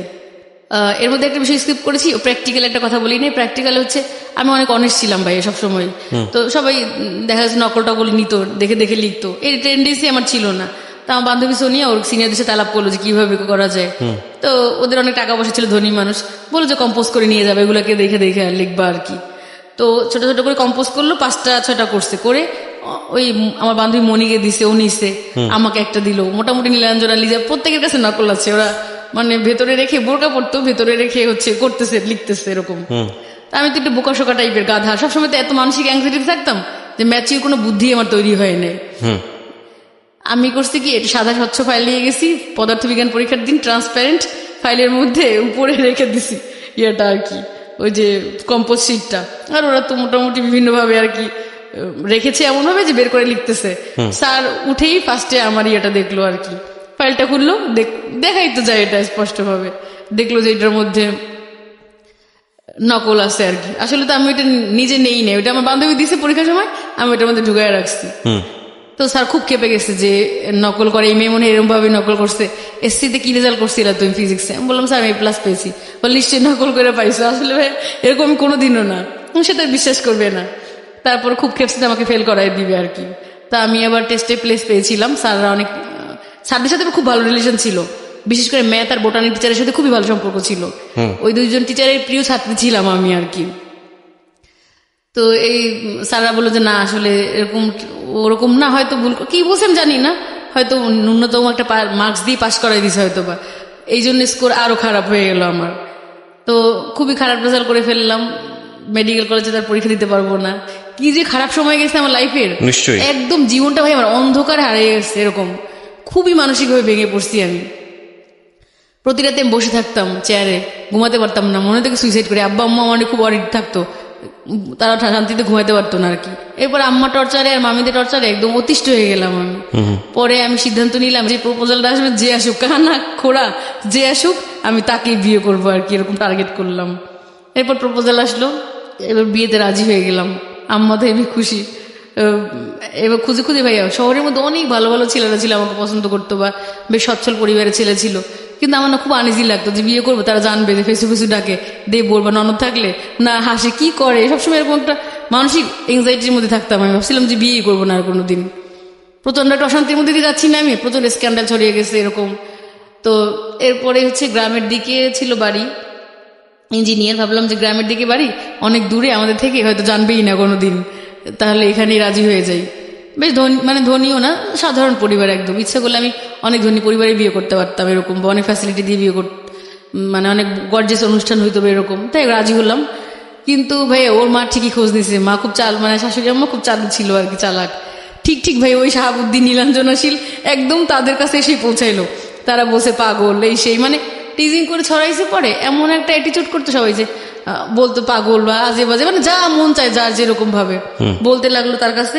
সে প্রথমে খুব আদর করছিল আর কি, খুব ভালোবাসছিল, বাণিজ্য মেলায় নিয়ে গেল, খুব ছবি তুললো আমার সাথে, খেতে গিয়েছি রেস্টুরেন্টে, কিন্তু যখন ওই যে ওরা বলছে এগুলো তখন আমার প্রতি আরো তার খুব ক্ষোভ আর কি, পারলে এড়াই যায় বিষয়টা। তারপর কিন্তু তার ছেলে আবার খুব পছন্দ করলো আমাকে দেখে, তো বিয়ে ঠিক হলো। সে ডেটটাই উল্টায় ফেললো আর কি। 28 তারিখে আমাদের বিয়ে হওয়ার কথা, 9 সালের 28 এপ্রিল, পয়লা বৈশাখের পরে সে হচ্ছে উল্টাই ফেললো একদম। শাশুড়ি ওকে। মানে নার্ভাস হয়ে গেলাম যে কি ব্যাপার। আর বিয়ের ব্যাপার ভাই এরকম মেয়েদের যে একবার যদি বলে দেন, যেরকমই হোক, হাই স্ট্যাটাস আর লো স্ট্যাটাস হোক, একবার যদি বলে ফেলেন মানুষকে, না করেন, তাহলে ভাববে কি মেয়েটার হয়তো দোষ আসতে কোনো। এই জন্য মনে হয় বিয়েটা নিজে যদি ভেঙে দেন তাও মানুষ আপনাকে ওইভাবে মানে ট্রিট করবে। আর জাহিদ তো অলরেডি অন্যরকম হয়ে গেছে, সে এখন বড় অফিসার হয়ে গেছে। মাঝে মাঝে কথা হয় ফোনে তার সাথে, কিন্তু কিছু বলে না, পজিটিভ ছাড়েও না, মানে ফ্রেন্ডশিপ রাখছে। কথাটা তো বলতো, রাতে ফোন টোন দিত, কিন্তু কোনোদিন বলে না বিয়ে করবে, এগুলো বলে না, বা ছেড়ে দিছে তাও বলে না। বলতো ছোট এখনো, এখন নতুন চাকরি পাইছে, ভাইকে প্রাইভেট বিশ্ববিদ্যালয়ে পড়াচ্ছে আর কি, এরকম বলতো। এখন কিছুই বলতো না আর কি। কি করব, সিদ্ধান্ত নিলাম বিয়ে করব। পরে হচ্ছে শাশুড়ি আম্মায় একটু খেপে গেল আর কি আমার প্রতি, জানলো যখন এগুলো, তো বিয়ে ডেটে চেঞ্জ করে ফেলে। পরে 29 তারিখ, শাশুড়ি মা মানে হচ্ছে হবু শাশুড়ি, তখন তো হয়নি। হ্যাঁ, পরে হচ্ছে বিয়ে হবে। শুরু থেকেই ভাইয়া বিভিন্ন ধরনের মানে শুরু করলো। প্রথম দিন যদি আমাদের আক্ত হয়ে মসজিদে হয়েছে, বাসা আসতে দিবে না আমাদের বাসায় আর কি, বিয়ে করে চলে যাবে ওদের, মানে ওর খালা বাসায় উঠছিল না ওখানে আর কি। আমাদের সবাই মামা মামি খালামুনিরা অপেক্ষা করতেছিল যে ও আসবে, ওর বন্ধুদের নিয়ে দেখা করবে, ছেলেটা কেমন, দেখে নাই আর কি তারা, কেমন, আসতে দিবে না। ও অনেক রিকোয়েস্ট করলাম সবসময়, মানে সে এমন একটা ট্রাপ তৈরি করে রাখলো যে সবকিছু তার কাছ থেকে পারমিশন নিতে হবে, আর তার ছেলে তার পারমিশনে চলে, এটাও সত্য কথা। রিকোয়েস্ট করতে করতে আসতে দিল, আধা ঘন্টা তার টাইম বেঁধে দিল যে আধা ঘন্টা থাকতে পারবে। ওর 5টা ফ্রেন্ড নিয়ে আসলো। তারপরে ফোন দিয়ে বললো যে তোমাদের বাসা থেকে 3 ভরি চেইন কেন দিল না। আমি বললাম যে 3 ভরি চেইন কখনো দেয়, 3 ভরিতে তো সীতাহারি বানানো যায়, তাহলে এইটা কেন, সেটা প্রত্যেকটা বিষয় নিয়ে আমার দোষ ধরতে লাগলো আর কি। তবে বিয়ে হলো তখন 2 দিন ছিল, মানে ওরকম একদম কমপ্লিট যে ফিজিক্যাল রিলেশন ওরকম কিছুই করিনি। এমনি ওর শরীর খুব খারাপ ছিল, ঢাকা থেকে গেছে, ও তো ঢাকা জব করতো তখন, আমি বরিশালে থাকতাম। তো গেছে, ওর জ্বর ছিল বা ওরকম গল্প টল্প করছি, বা মোটামুটি হালকা কথাবার্তা, ও ক্লান্ত ছিল, অনেক অসুস্থ ছিল। তো এরপরে 2 দিন ছিল আমাদের বাসায়। আর অনুষ্ঠানটা আমার আব্বাই আর কি অ্যারেঞ্জ করেছিল আর কি, আমাদের বাসায় হয়েছিল, ওরা কোনো অনুষ্ঠান করে নাই। তারপর গায়ে হলুদের কাপড় যখন পাঠাইতে বলছিলাম, পাঠায় না, বলে কি এখনই কি তুলে নিচ্ছি আপনাকে, যে এখনই দিতে হবে সব, এই সে এরকম করে। তাই আমি ভাবছি যেহেতু এটা বলছে, মনে হয় পরে বিশাল করে আর অনুষ্ঠান করবে হয়তো বা, এরকম বলছে, ওরা আশ্বাস দিছে আর কি। তো এরকম ভাবে কিছুই করে নাই, সব আমার যতটুকু করে আমার আব্বাই করছে আর কি। তা আমার আব্বাকে আমি বলছি কি, আব্বা বরিশালের সবচেয়ে বড় ক্লাব হচ্ছে বরিশাল ক্লাব, ওইখানে আমাকে হচ্ছে অনুষ্ঠান করে দিবা আর কি। কিন্তু ও মনে মনে খুব বুদ্ধি, কিছুই করে নাই। পরে হচ্ছে আর আসলোই না ভাইয়া 6 মাস। কেন আসলো না জানি না, হয়তো বিভিন্ন কারণে ক্ষিপ্ত ছিল না কি, কিছু বললো না, নতুন জবে জয়েন করেছে সেই কারণে হইতে পারে, জানি না। আমি এগুলো আসলে অজানাই রয়ে গেল আমার কাছে, আসলো না। আর সামাজিকভাবে মানে হতে থাকলাম বাসায়। সামাজিকভাবে এটা ঠিক না, বলতে আসে না কেন, সবাই বললো যে আসে না কেন। মোবাইল সেট পাঠাইছে, এমনিতে যেদিন বিয়ে হয়েছে তারপর থেকে টাকা দেওয়া শুরু করলো, মাসে মাসে হচ্ছে ঢাকায় এসে প্রতি মাসে টাকা পাঠাতো কুরিয়ারে করে আমার জন্য, এটা ঠিক মতো করছে, মোবাইলে ব্যালেন্স পাঠাতো, কিন্তু যাইতো না আর কি, আসতো না আমাদের বাসায়। তারপর একবার ছোট আমি খুব মন খারাপ করলাম, বললাম কি আমাকে ঢাকা নিয়ে ঘুরে আনো, সে নিল না। আমি বললাম কি না নিলে মরে যাবো, এসব একটু রাগ অভিমান করে বলতেই পারি। সে আমাকে না বলে কিছু, সে আমার ছোট মামাকে ফোন করে বললো যে ওইরকম করে, ও ঠিক করে নেই। সে আরো বেশি মানে মন খারাপ, মামা আমার রাগারাগি করলো, একটা গ্লাস দিয়ে 2টা বাড়ি দিল আমার মাথার উপরে, বললো যে পাগলাম, মন খারাপ। পরে বড় মামার বাসায় নিয়ে গেল। পরে তারা ফোন করলো ওকে, ফোন করার পরে ছোট মামা ডাক্তার আর কি, আর বড় মামা হচ্ছে প্রেসিডেন্ট আর কি, ভিআইপি একজন, ডেজিগনেশনে নাই বললাম। তারপরে তারা ফোন করছে, ঠিকই তখন আসছে আর কি, হাই প্রোফাইল লোকদের ফোনে ঠিকই তখন চলে আসছে বাসায়। তো আসলে অল্প সময় ছিল, তারপর চলে গেছে। এর মধ্যে প্র্যাকটিক্যাল পরীক্ষার আগে ওদের বাসায় গেছিলাম আমি, 21 দিনের মতো ছিলাম, কিন্তু ও ঢাকায় চলে গেছে একদিন আমাকে রেখে। খুব একটা ভালো বিহেভ করতো না। পরের দিন, এর মধ্যে আমি অলরেডি যে ইন্টারমিডিয়েট পাস, তখন অনার্সে পড়তেছি, তখন হচ্ছে আমি প্রাথমিকে পরীক্ষা দিছিলাম আর কি, এমনি দিয়েছিলাম সহকারী শিক্ষিকা, এই যে প্রাইমারি স্কুলগুলো থাকে না, ওগুলো টার্গেট ছিল না কোনো সময়, কিন্তু দিয়েছিলাম আর কি, কেন যেন দিছিলাম। যাই হোক, আমি পাশও করে যাই আর কি। তো এই লঞ্চে আমরা হচ্ছে ঢাকা চলে আসি, এদিন থেকে ওর চেঞ্জ হয়ে গেল, জব হতে যাচ্ছে আমার। তো আর এদিকে বিসিএস এর প্রস্তুতিও আমার ভালো, প্রথম 30তম বিসিএস দিয়েছিলাম, ওই পরীক্ষায় আমি পাশ করি প্রিলিমিনারি। আচ্ছা, মানে ওইবার আমার যদি প্রাইমারি চাকরিটা না হতো, আমি মানে মাস্ট বি বিসিএস ক্যাডার হতাম আমি। ভাগ্য আমার এইবারও আবার মানে খারাপ হয়ে যায়, তারপরে সংসার করতেছি, সংসার নতুন সংসার কাজবাজ করতে হয়, মোট মিলে এত পরিশ্রম। তারপর আবার গভর্নমেন্ট জব করতেছি, এদিক থেকে তারা খুব প্যারা দিচ্ছে যে পরে জবটা ছেড়ে দিলাম, এইটা ভুল করছি। যাই হোক, তো এরপরে বিসিএসও হলো না আমার, লাস্টে রিটেন পরীক্ষাগুলো ওইভাবে মোটামুটি দিয়েছি। আর একটু যদি পলিশ করে পড়তে পারতাম হয়তো বা অ্যাটলিস্ট একটা ক্যাডার আসতো, কিন্তু ভালোভাবে পড়ি না। এখানে গেছি, আসা যাওয়া করছি, বারবার সময় নষ্ট করছি। আর এর মধ্যে অলরেডি আবার জাহিদের সাথে আবার মানে যোগাযোগ হয়। ওকে, জাহিদের সাথে যোগাযোগ হয়, বেশ ভালো সম্পর্ক ছিল। এটা কি বিবাহের পরে? হ্যাঁ হ্যাঁ। এই যোগাযোগটা তো আনফেয়ার ছিল। আনফেয়ার ছিল বলতে খারাপ রিলেশন ছিল না, কিন্তু হঠাৎ করে আবার যোগাযোগ হয় ওর সাথে। টার্ন নিতে পারতো। যোগাযোগ হয়, কারণ এখন আবার তো যোগাযোগ হবে, কারণ এখন তো আবার আমার ভালো পজিশনে আসছে। যখন ইন্টারমিডিয়েটে পড়তাম ভালো পজিশন ছিল, মেডিকেলে পড়বো তখন ভালো সম্পর্ক ছিল। আবার যে এখন বিসিএস ক্যাডার হবো। আপনার বর্তমান কি অবস্থা? বর্তমান অবস্থা ভালো না, আসলে খুব খারাপ সময়ের মধ্যে কি দিয়ে অবস্থায় যাচ্ছি। আছেন? কি সংসারের মধ্যে আছেন? সংসার থেকে বের হয়ে গেছেন? সংসারের মধ্যে আছি, কিন্তু ওরকম ভালো নাই, কারণ ওই যে বিসিএস জব হয়নি, হাজবেন্ড আমার উপরে স্যাটিসফাইড না, বেশ টাকা পয়সা খরচ করেছে। আর এমনি তো নেচার ফার্স্ট এরকম ছিল, যেই দেখছে যে সরকারি জব হারিয়েছেন, বিসিএস করেন নাই, বাচ্চা কাচ্চা কয়জন? বাচ্চার একটা রিসেন্টলি নিয়েছি আর কি, এখন 1 বছর হয়নি। ওর জামাই কি করেন? ও কম্পিউটার ইঞ্জিনিয়ার। ওকে, তো তার মানে আপনি যেটা বলতে চাচ্ছেন যে আপনার লাইফটা এরকম এলোমেলো হয়ে যাওয়ার পিছনের কারণটা হচ্ছে হলো আপনার ফ্যামিলি স্ট্রাকচারের জায়গাটাতে প্রপার গাইডেন্স না পাওয়া, আর দ্বিতীয়ত হচ্ছে হলো আপনাকে এই ইফটিজ করে আপনার জীবনটা শেষ করে। বেশি ক্ষতিকর ছিল।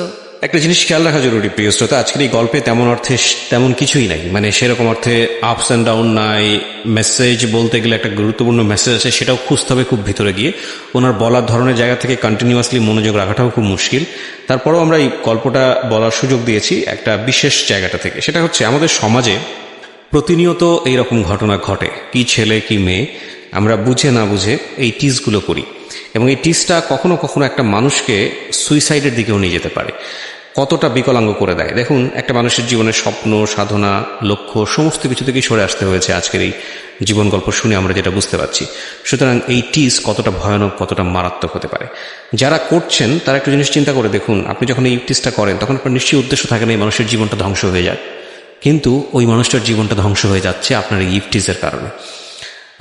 আমার মনে হয় একটু সচেতন হবেন, কারণ খুব মূল্যবান এই জীবন। আমরা যদি প্রপারলি সেটাকে ইউজ করতে না পারি তাহলে এই মানব জীবন বৃথা। আর সেই কাজে যদি আপনার কোনো হাত থাকে তাহলে সেটা তো ভয়াবহতম অন্যায়।